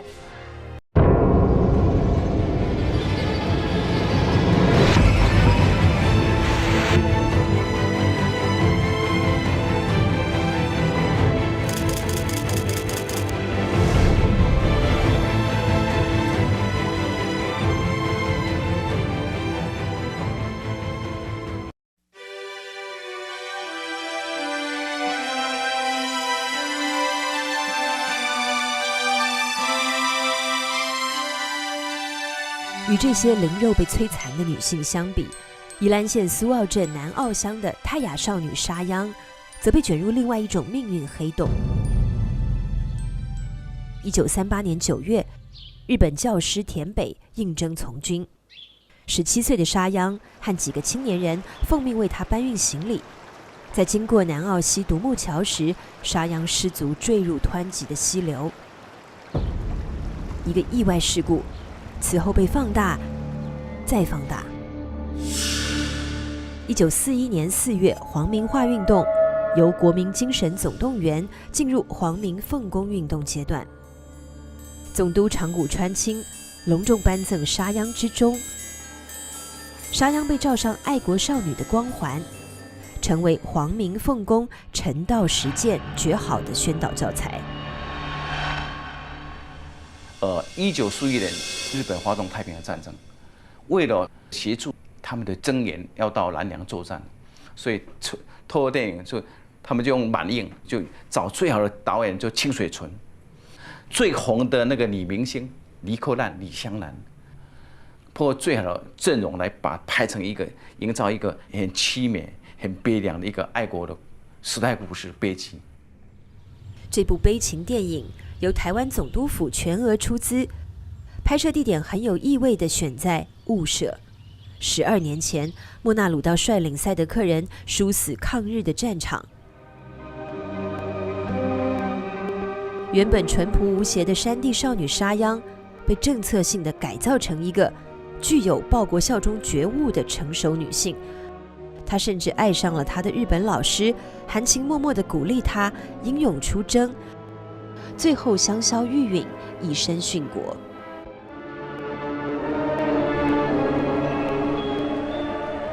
这个片子在1943年就开始全台湾放映，在学校像校歌一样，天天放这个阿拉西呼基猫，就一天到晚就放这首歌给他们听啊。几乎台湾人大大小小都是几乎能够耳熟能详，几乎可以倒背如流。影片被特别送往原住民部落放映，哪怕是山高路远、交通不便的村落。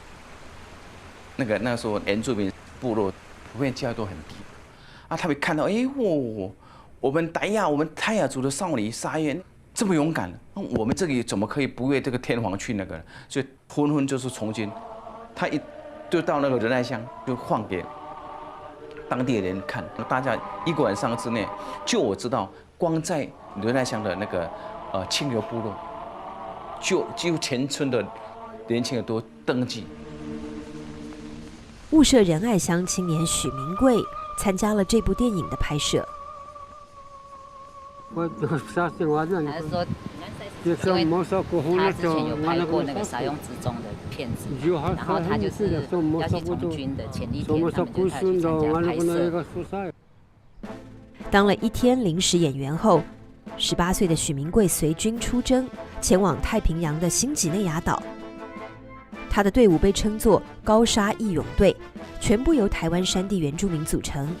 因为日军不适应在南洋群岛丛林作战，屡屡吃亏，于是天生善于在山岩丛林中攀援游走的台湾山地原住民便得到青睐，被武装成军人，鼓励他们勇敢作战，夸赞他们是丛林之虎。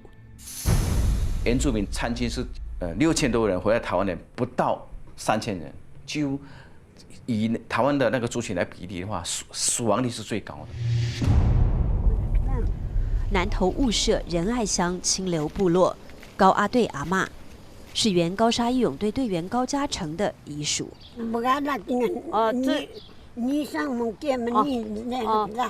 他说没演那个部落去当日本兵，那时候只有2个回来，一个是他的老公，一个是他的哥哥。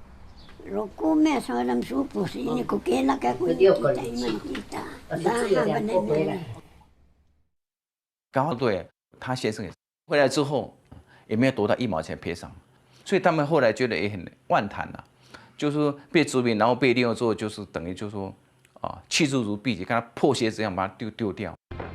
1995年，75岁的原高沙义勇队队员高成家走了。但即使投入主的怀抱，他他也无法得以安息。他们确实很可怜，这辈子因为没有国家保护，因为台湾割让给日本，变成无祖国保护，所以任人家予取予求，要杀要宰就随便他们。所以他们常常讲说，身为台湾小面积台湾殖民地人民是很悲哀的。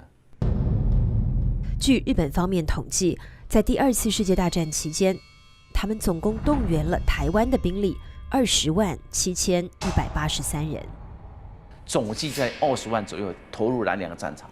依我去靖国神社调查，有关台籍不管是近乎日本兵，死亡名单上面是28000名左右，登记有案的。在我们台湾的统计上，应该是有超过5万人以上失踪或死亡的，超过5万人。屏东恒春，从1938到1944年，7年间，向华南地区和南洋群岛输出了一批又一批的军俘。拢伫这个永春的这个西门外遮，拢伫遐送，送军务，大鼓小鼓顺后壁，列路分这个分区。伊这个军务若照阮这个网沙吼，照阮网沙有出去的这个人吼，大家其中的阵即马转来的阵来，敢若朱金英呢。大概敢若倒来一个尔。倒来一个尔。别种我唔知啦，阮种哩6个出去一日倒来呢，一日倒来呢。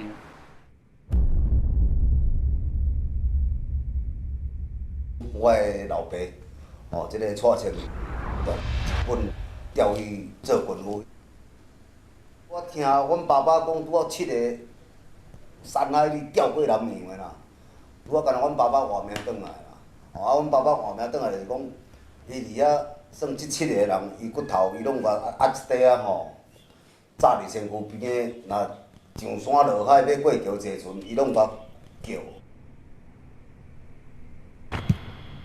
我伫南洋5年，阮的同学伫遐死250个啊，安尼是有严重甲无严重你知？当时吼要安怎讲啊？受了伊的教育啊，你就袂当人讲受讲遐有诶无啊。阮第4、第5、第6、第7，咱一直刷咧，阮拢嘛送伊去到高雄港。你送到高雄港？拢送到遐，送到高雄港出去，有诶去拢都无转来啦。对不起，大家。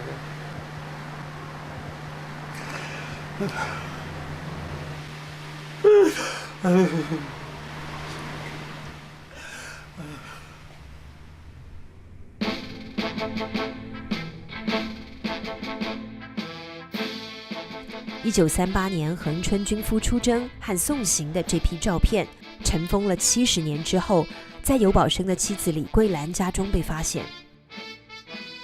1942年，尤保生也当了军夫，前往菲律宾。行前将这批照片留给李桂兰。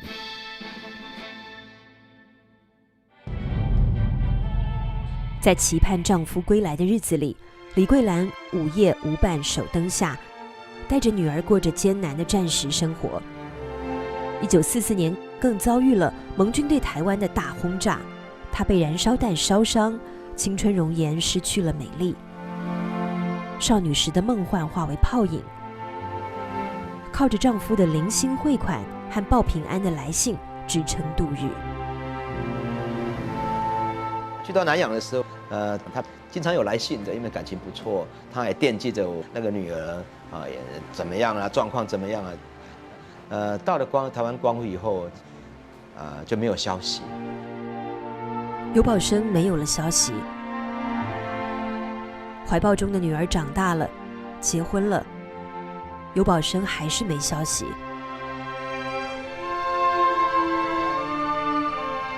终于后来有传闻，尤保生还活着，但又娶了妻子，留在菲律宾不回来了。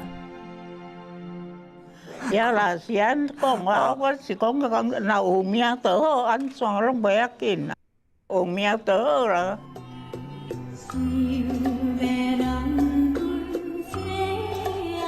1988年，在与尤宝生分别43年后，李桂兰得到确切消息，尤宝生战死于南洋。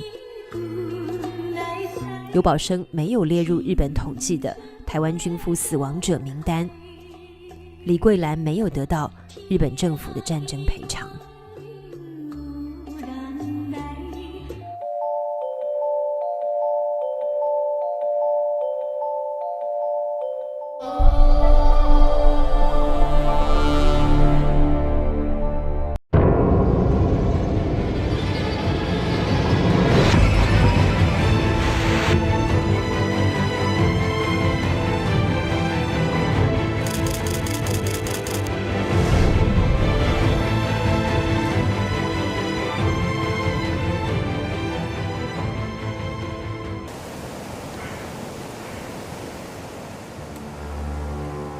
1944年，中国远征军上尉军官林正亨赴缅甸作战前夕拍下了这张戎装照。他是台湾雾峰林家第8代传人。林朝栋呢，我这个曾祖父啊，就他死在上海，死的时候他在我爷爷的手就说这个台湾呢是在我任内丢失的，希望。 将来能收复收复台湾成了祖父和父亲2代人的遗愿。林正亨从小铭记在心。抗战爆发，林正亨舍弃他从小热爱的美术，报考南京中央陆军军官学校。毕业后，他舍妻别子，走上抗日前线，从昆仑关一直打到缅甸战场。 1945年，在与日军的一次搏杀中，他身中16处刀伤，血肉模糊的身躯躺倒在血海尸山的疆场。在中国的抗日战争中，有数以万计像林正亨这样的台湾志士，辗转奔赴大陆，投身抗日救亡的前线。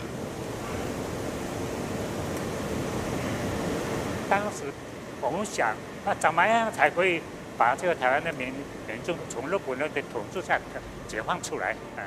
一定要有台湾的抗日的力量啊，要跟祖国的抗战力量结合起来，我们才可以打胜这个日本，才有办法保护台湾。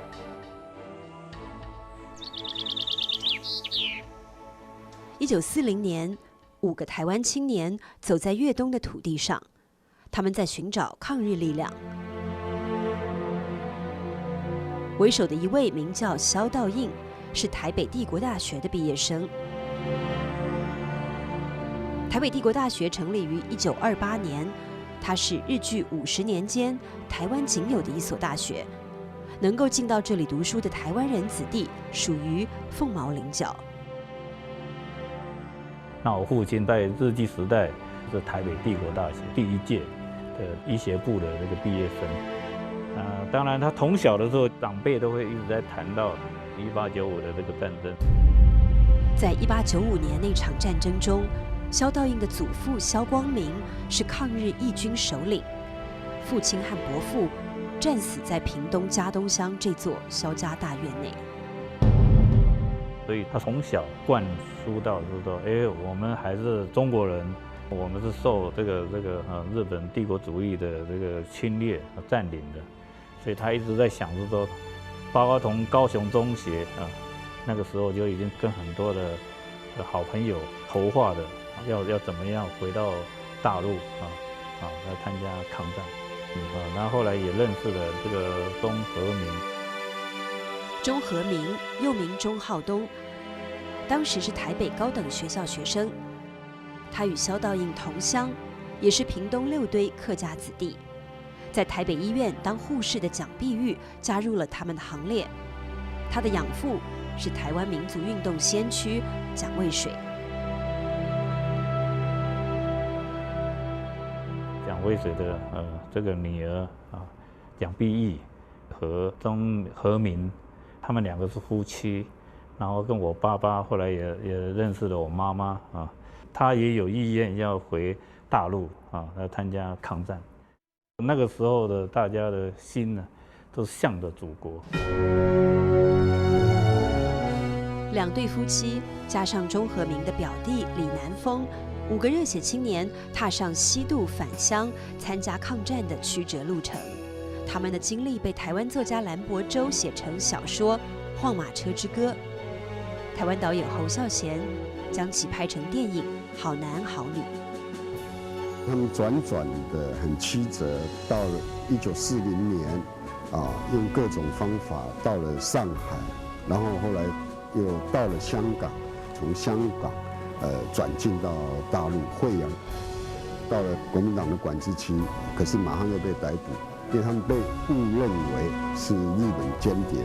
那本来是被当作日谍要被枪毙的，那还好碰到邱念台他就想办法要解救这5个台湾青年。邱念台就是1895台湾民主国这个台湾义勇军的领导人邱逢甲的儿子。邱念台生于台湾苗栗，1895年1岁时随家人西渡返乡，父亲为他取名念台，希望他勿忘收复台湾。1931年918事变后，邱念台即投身抗日。1938年组建东区服务队，在广东罗浮山一带进行抗日游击战。钟浩东、萧道印，他们就到了邱念台领导的东区服务队，从事这一些抗战的敌后工作，一直到抗战胜利。卢沟桥事变爆发以后，经过不完全的统计，一直到抗战胜利，大概总计有5万多个台湾志士就渡海到大陆参加国民党或者共产党的领导的组织的这种抗战。1940年6、7月间，一群台湾孩子到福建省崇安县进行抗日宣传活动。他们在武夷山翠屏峰刻下这几个大字，正是该读小学和初中的年龄，这群孩子却已成为军人。他们是抗战时期中国军队一支特殊的娃娃兵，他们的队长是李友邦将军。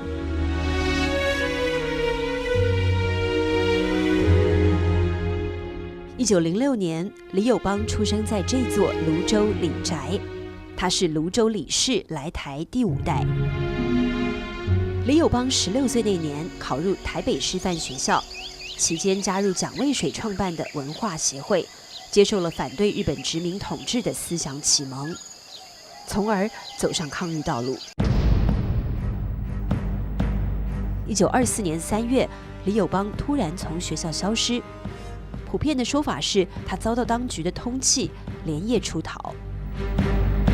在那个红楼旁边有个派出所，我父亲他就跟了一些人就捣毁这个派出所，捣毁以后，他就从高雄投奔到大陆。大陆那时候刚好黄埔军校第2期，他就加入黄埔军校。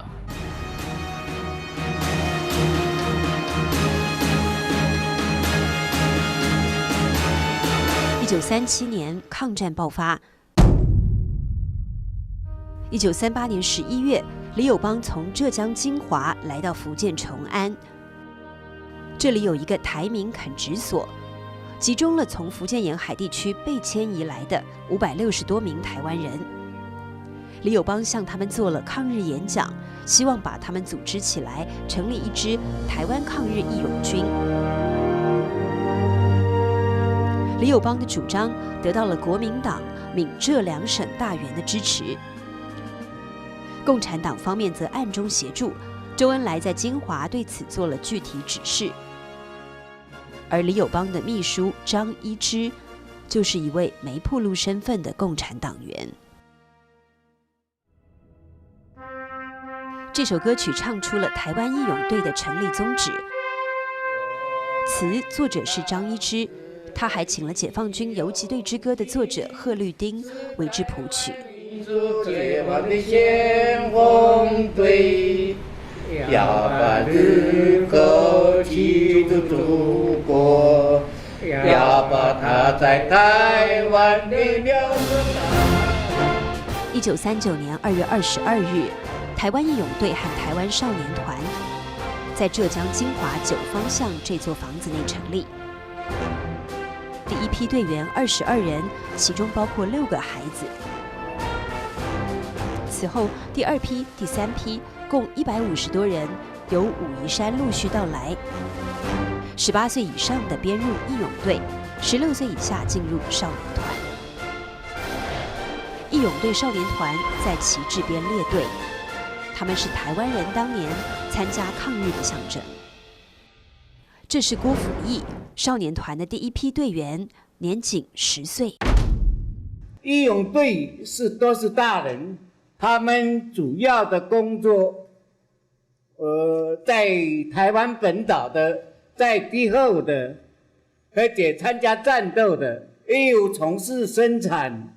像这个樟脑或者是制药各方面的，还有最主要的，后来设立了很多的台湾医院，为老百姓、为居民来服务。1939年9月，义勇队总部外挂上这块牌子。第一家台湾医院在金华成立。之后，义勇队又陆续在浙江的衢州、兰溪以及福建建阳成立另外3家医院。台湾医院医术精良，收费低廉，广受抗日军民欢迎。那么少年团的工作是以文艺的各种方式来鼓吹抗日。到处写标，办壁报，那么唱歌、演街头剧，慰劳伤兵慰劳前线的将士反正抗战的工作，我们都一一的进行。当年的郭辅义是少年团演剧的主角，拥有不少粉丝。郭辅义他演话剧台湾小主人他是主角。他表演得很好，所以我们那时候就跟2、3位同学讲说，还是我们来参加义勇队好吗？郭辅义的一场演出，让泉州孩子曾海涛加入了少年团，从此变成了台湾人。福建闽侯这座乡村老宅，住着一位当年少年团的歌舞明星，她是一位台湾医生的女儿。在襁褓中被父母抱回故乡福州。1941年10岁时，跟小哥哥一起参加了少年团。跳舞、唱歌我经常。我那个时候我去上了黄河大合唱、松花江上，好多。在少年团孩子们的心目中，李友邦将军是严厉的队长，也是他们慈祥的父亲。李友邦原先抱定台湾不光复、终身不娶的主意。一个出身于杭州大户人家的女游击队员，也曾发誓抗战不胜利，终身不嫁。但命中机缘让2人改变了初衷。因为母亲当时她是有加入游击队，加入游击队，然后跟我父亲就这样接近了。1941年，李友邦和严秀峰结为夫妻，成就了一段抗战佳话。他们牵手走过10年风霜雪雨路。1942年，浙赣会战爆发，金华沦陷。李友邦率义勇队南撤到福建龙岩，在军事委员会政治部直接领导下，主要从事对敌政治工作。随着抗日形势发展，义勇队被扩编为义勇总队，李友邦升任总队长。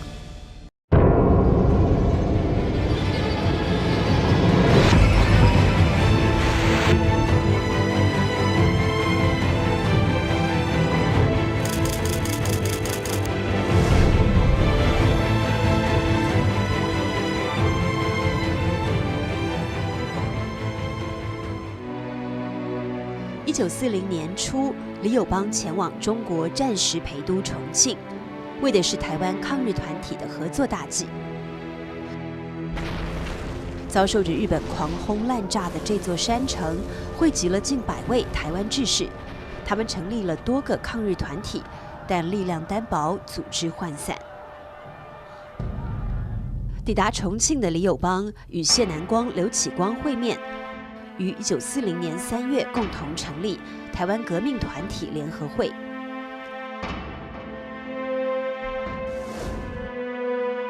1941年2月，台湾革命团体联合会发展为台湾革命同盟会，它由李友邦、谢南光、张邦杰等人领导的5个台湾抗日团体统合而成。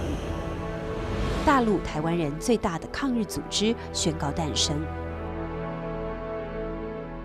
台湾革命同盟会的主旨是集中一切台湾革命力量，打倒日本帝国主义，光复台湾。台湾革命同盟会展开轰轰烈烈的复土复省运动。台盟会有关收复台湾的建议一次次呈递到中央政府。台湾原属我国所有，台湾民族即系中华民族，乃被倭寇强横占领，则我政府应视为沦陷区域，力图克复，以卫国人。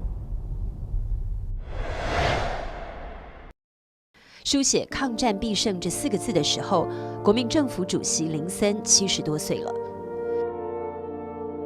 这位辛亥革命元老的生命时光有10年在台湾度过。19岁时，他从福建闽侯家乡来到台湾，先后就读刘铭传创办的台湾西学堂和电报学堂。27岁，他参加乙未抗日，是刘永福黑旗军地雷队的技术干部。在担任国民政府主席的12年间，他最重要的一次讲话是在珍珠港事件爆发的第2天。1941年12月8日，日军偷袭珍珠港，挑起了太平洋战争。隔一天，美英等国以及中国对日本宣战。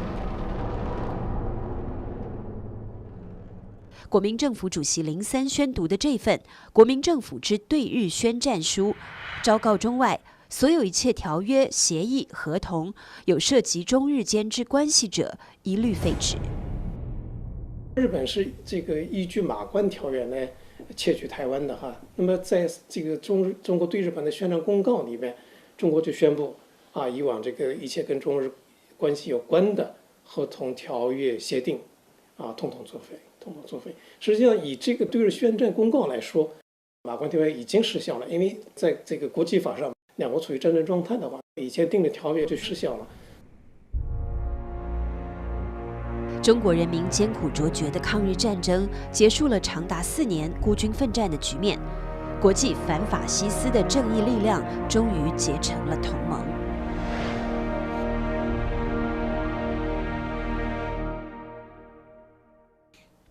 1943年11月，中国国民党直属台湾党部由漳州迁往福建战时省会永安城外的这座古堡。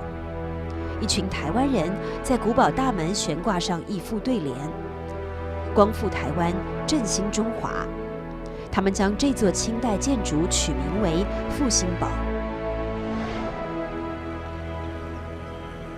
台湾党部于1943年3月在漳州成立。当年在台湾第一个加入中国同盟会的翁俊明医师，被蒋介石任命为台湾党部主任委员。台湾党部致力于培植台籍人士，收集日军在台情报，发展台湾抗日组织。1943年11月间，翁俊明在漳州寓所疑遭日本特务投毒暗杀。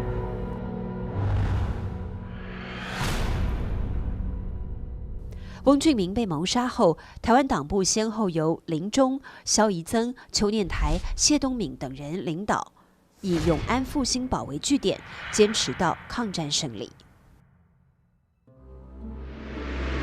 台湾党部执行委员谢东闵彰化人。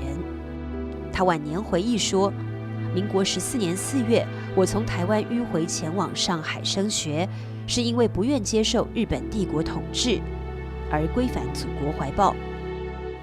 那时我心里发誓，只要日本统治台湾，我就不回宝岛家乡。谢东闵一行人住复兴堡不久，万里之外的埃及首都开罗传来令人振奋的消息。1943年11月22日到26日，中国、美国、英国3国首脑举行开罗会议。之前中国领导人从来没有出国参加过任何的国际会议哈。那么开罗会议应该说是中国第一次参加一个国际峰会，是中国有史以来的第一遭吧。会议发布了中美英3国联合公报及开罗宣言。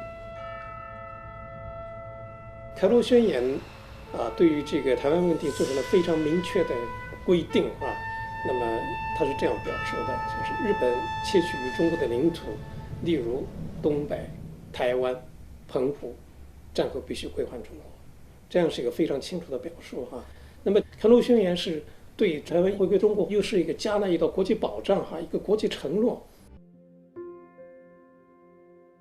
开罗会议之后，收复台湾已成定局，中国政府正式启动接收台湾的筹备工作。1944年4月17日，马关条约签订49周年的日子，国防最高委员会中央设计局所辖的台湾调查委员会成立了。这是中国政府为收复台湾而设立的专门机构。行政院秘书长陈仪被任命为主任委员。时年61岁的陈仪是浙江绍兴人，曾2度留学日本，并娶日本女子为妻。1935年，在福建省主席任上，曾应邀率团赴台，参观始政40周年博览会，对台湾做过实地考察，是个日本通、台湾通。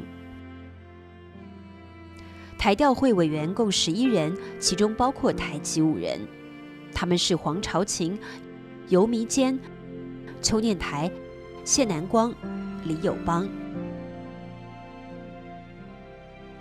台湾调查委员会的主要任务是调查台湾现状，设计接收台湾方略，培养接收台湾的各种专业人才。在人员和资金都非常紧促的条件下，台调会艰难地征集资料，对日本统治下台湾的政治、经济、社会民生、远景司法等各方面做出详尽调查。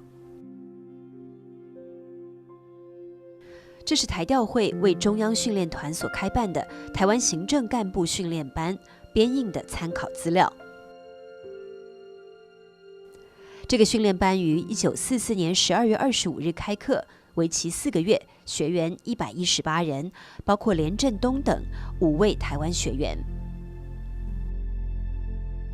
1944年10月，中央警官学校开办台湾远警干部讲习班，隔年改在福建办班，共培训各级警务人员900多名。各类接收人员培训班在福建乃至光复初期的台湾大量举办。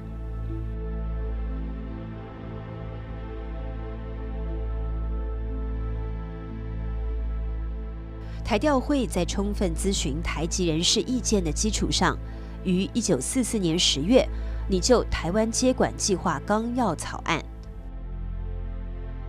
涉及内政、外交、军事、教育、文化等16项82条。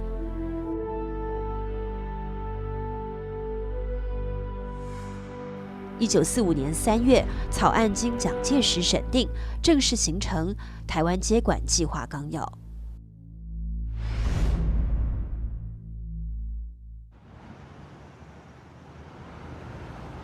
台北的这座建筑原是日本台湾总督府，1912年开始兴建，历时8年完工，耗资281万日元。1944年12月30日，陆军大将安藤利吉被任命为第19任，也是最后一任台湾总督。安藤利吉上任2天后，1945年新年到来，台湾开始全面征兵。被视为次等国民的台湾人，在当兵方面终于获得了与日本人平等的权利。当局把这鼓吹为台湾人的荣誉之门。日本已将台湾600万人完全卷入所谓大东亚圣战的总力战体制。整个台湾社会皇民圣战的气焰已被煽动到极致，但这却是日本殖民统治崩溃前的落日余晖，是日据台湾50年的末世图景。在台南某日本炮队服役的台湾原住民青年段在义当了逃兵。我就安尼看日本战败吼，拄仔无人食，佫话要用共事哦，我当逃兵。你是安怎较知影日本战败？就安怎迄阵啊，就是讲看讲，第一点无春粮通我食啦，第二点迄个兵嫌这无够悬的，无够大的，也拢叫去。就战败啊，吼，无较早日本兵嘛拢有咧选，到尾也无啊，就是拢好啊。含细汉的，我若小上照扣了对。对啦。佫无通食。无通食。毋来看报我就走啊，走较赢。段在义一走了之，躲进了深山。这个没读过几天书的原住民青年，凭着常识判断出日本即将战败的局势，这很不容易。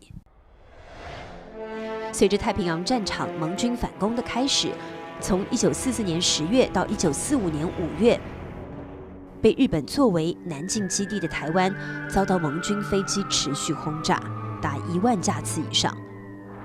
1945年5月31日，总督府中弹着火。台湾新报的日本记者伊藤金次郎写道：“以巍峨姿态威压四周的总督府厅舍，以各种意义而言，都是象征日本君临台湾之权威殿堂。而这样的殿堂，现在却一下子就被美国军机粉碎了。我顿时有了不吉利的预感。”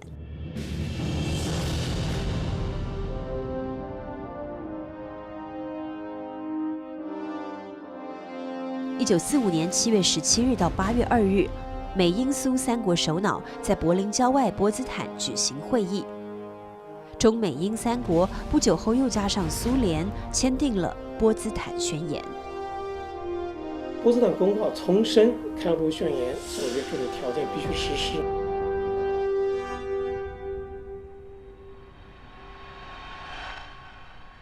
开罗宣言和波茨坦公告就构成了。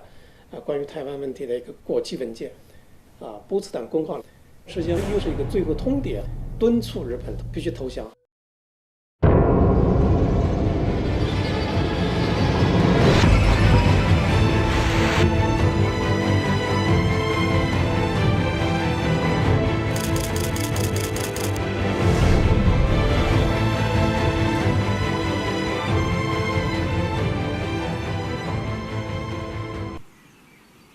台北228和平纪念公园，当时称为新公园，是台北放送局的所在地。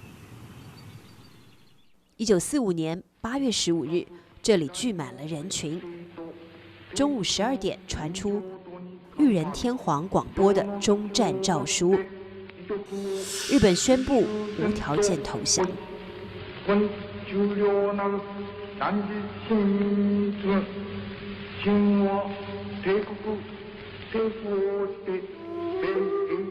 整个日本顿时陷入一片哀鸣之中。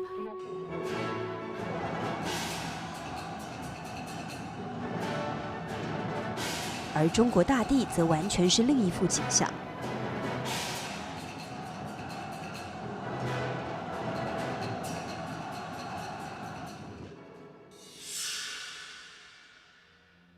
8月15日，晴，日本投降。台南医生作家吴兴荣当天习惯性的用日文写下这篇日记。第二天，吴兴荣的日记改用纯中文书写了。这天早晨，他漱口洗脸后，即献香祖灵神佛，然后同友人驱车外出，各脱衣装，跳下溪中，洗落10年来的战尘及50年来的苦旱。起了岸，个人向海面大声绝叫：自今日起，无人要开新生命了。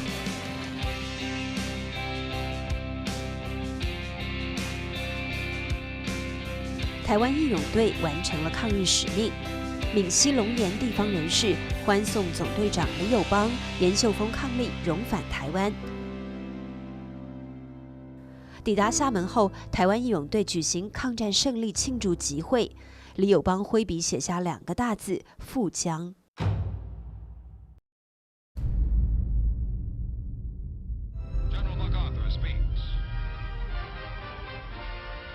1945年9月2日，日本东京湾，美国海军密苏里号战舰上，中美英苏等9国代表接受日本投降。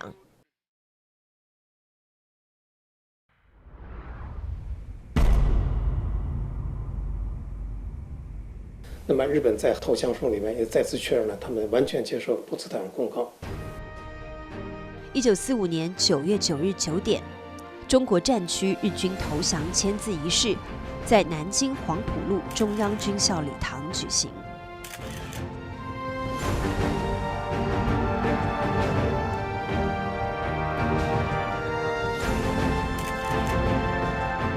中国军民以伤亡3500万人以上的巨大牺牲，赢得了抗日战争的伟大胜利。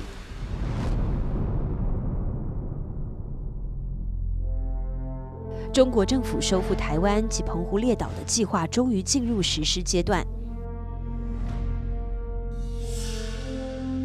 1945年8月29日，蒋介石签发委任书，陈仪被任命为台湾行政长官。9月1日，台湾行政长官公署在重庆成立。10月5日，先遣机构前进指挥所71人，在主任葛敬恩中将率领下飞抵台北。10月6日，今天的台北宾馆，当年的总督官邸挂上了前进指挥所的牌子。下午2点，前进指挥所主任葛敬恩率全体官兵举行第1次升旗仪式，在这根旗杆上飘扬了50年的太阳旗，终于被青天白日满地红的国旗取代。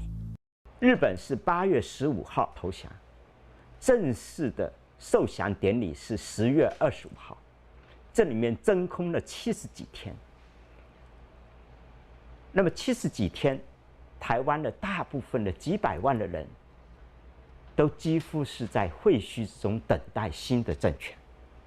那么他们对祖国的一个，在那个时代里最纯真的表达，是在废墟之中架起的国旗。那么千言万语还不如一个画面。那我想的是一般老百姓的共同的心理。这幅对联当时贴在大稻埕著名的天马茶房店门外。这份《民报》是战后台湾人创办的第1份民营中文报纸。在日本投降后的仅仅几10天内，《民报》等3份报纸、14种杂志、3家通讯社就蜂拥而出。商店、酒家，各行各业都纷纷打出庆祝光复的旗号。作家杨云平发表文章，事实上，日本统治台湾的最大成绩，就是造成许多的儿童和青年忘记了他们的母语。杨云平呼吁夺还我们的语言。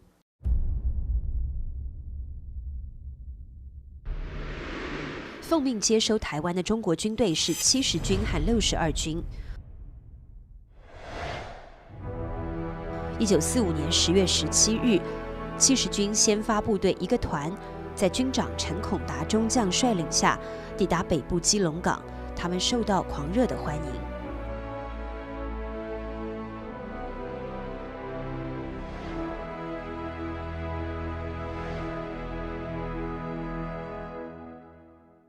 10月24日下午，台湾省行政长官兼警备总司令陈仪由上海飞抵台北松山机场，数万民众夹道欢迎。陈仪在机场发表履新第一声，他说：“我今日来台湾是要做一个台湾的服务员，不是要来做所谓官的。”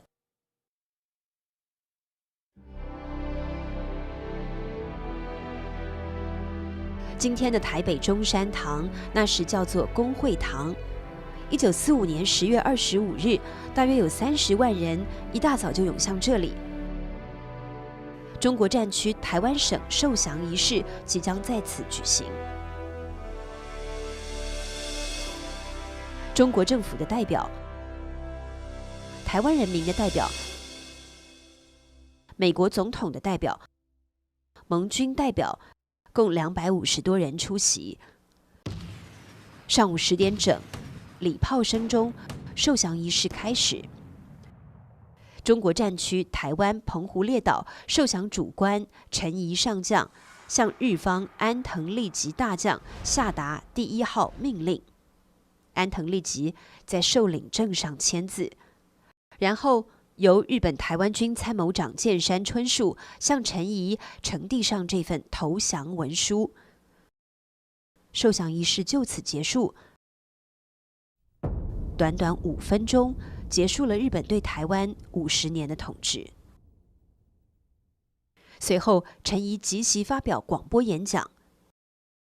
从今天起，台湾及澎湖列岛已正式重入中国版图，所有一切土地人民政事皆已置于国民政府主权之下。这种具有历史意义的事实，本人我特报告给中国同胞及全世界周知。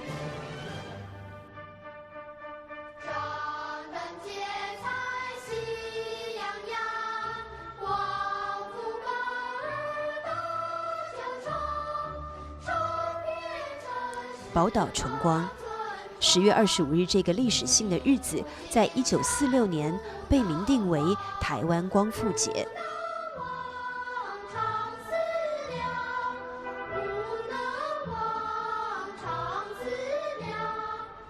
从10月25日光复这一天起，台湾人民一律恢复了原有的中国国籍。日据时期被改为日本姓名的台湾人恢复了中国姓名。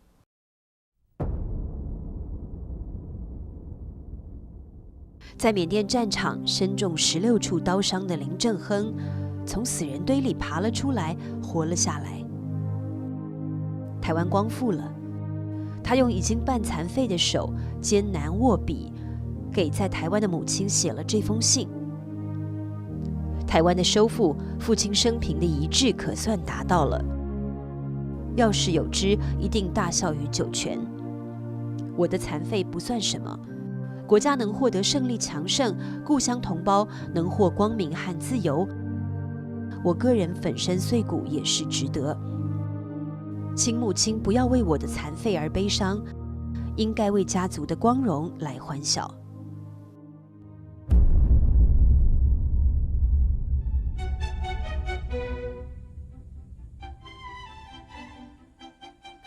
曾经遍布各地的日本神社，或被拆除，或改成忠烈祠。新竹县忠烈祠是台湾光复后，在1946年改造完成的第一座忠烈祠。6月17日曾被日本定为始政纪念日，而台湾人称之为始政日。选择这个特殊日子，新竹县忠烈祠举行奉安典礼。祭祀先圣先贤以及对日抗战为国牺牲的爱国烈士。1岁离开台湾的邱念台回来了，他站在父亲的遗像前焚香祭告。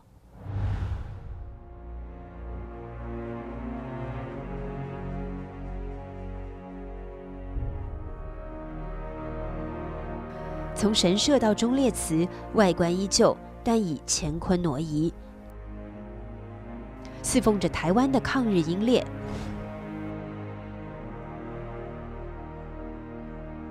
曾经供奉日本天照大神的至尊位置，被中华民族始祖皇帝的神位所取代。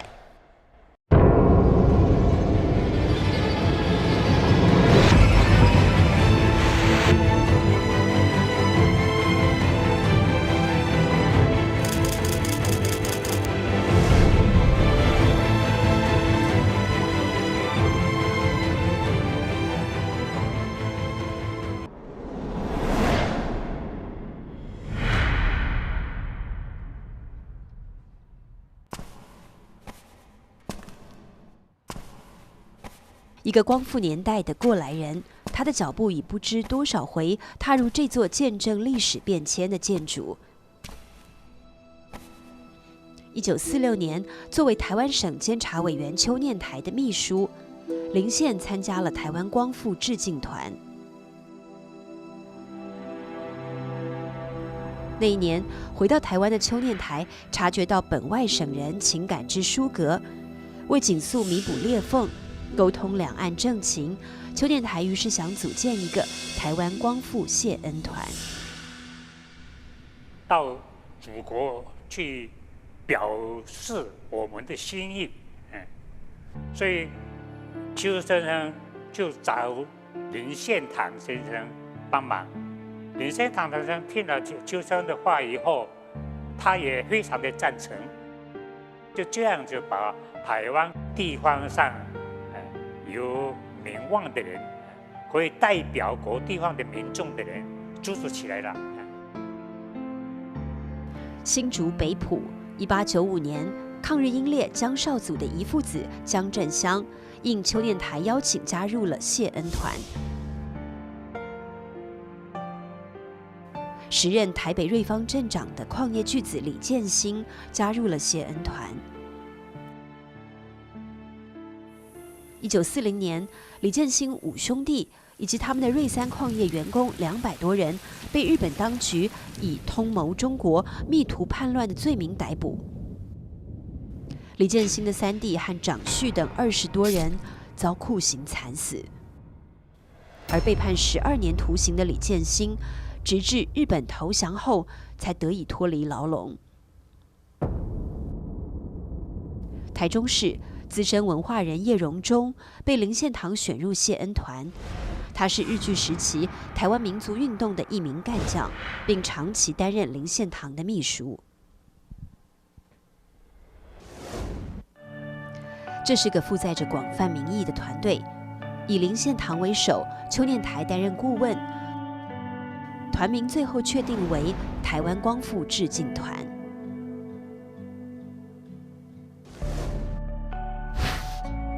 1946年8月29日，那天的天气如同今天这样晴朗。台湾光复致敬团从台北启程飞往大陆。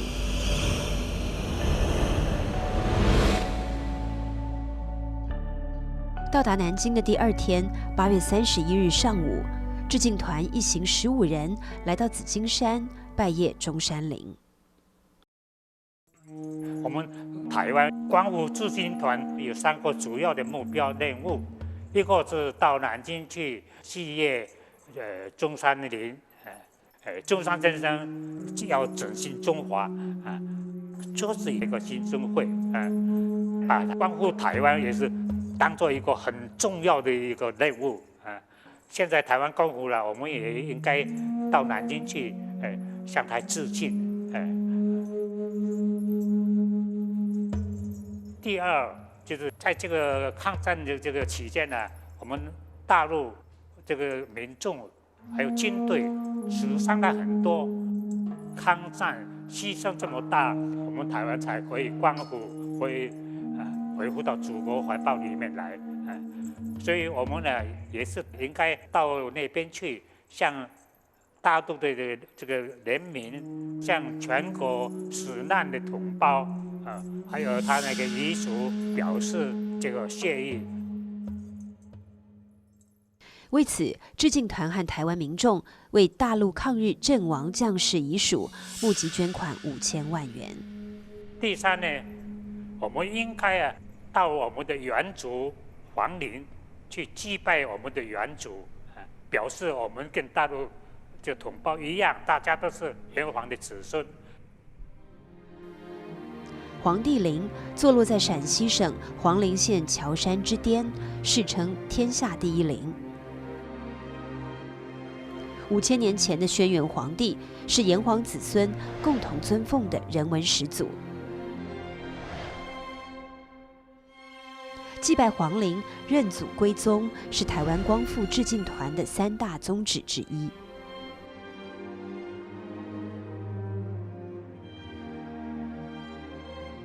9月6日，南京的专机将致敬团一行送达西安。当天晚上，西北党政军3大员联合宴请致敬团。改天又有西安福建同乡会举办欢迎晚宴，乡情洋溢，气氛热烈。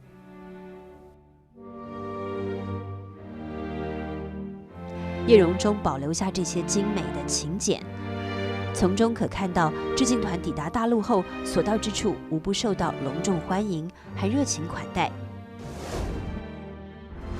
包括于右任、白崇禧乃至蒋介石都先后会见并宴请致敬团，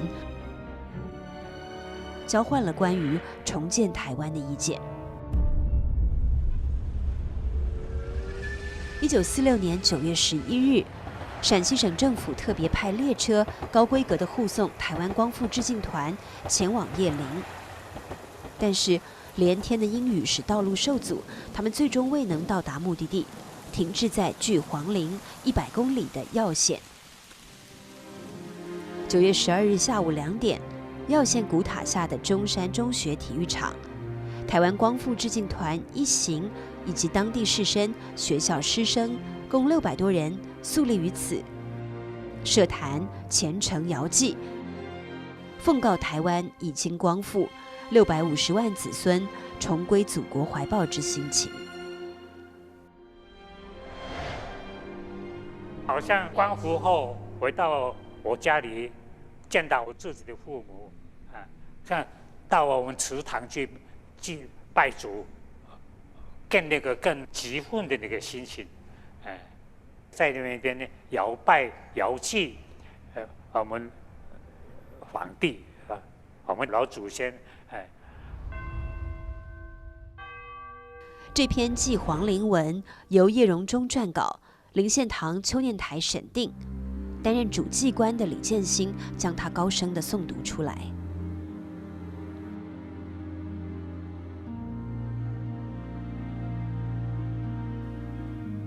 60年后，2006年，88岁的林献率台湾光复致敬团的后人，终于来到黄陵，实现了致敬团前辈未了的心愿。他们将当年那篇祭皇陵文镌刻成碑，树立于皇陵之内。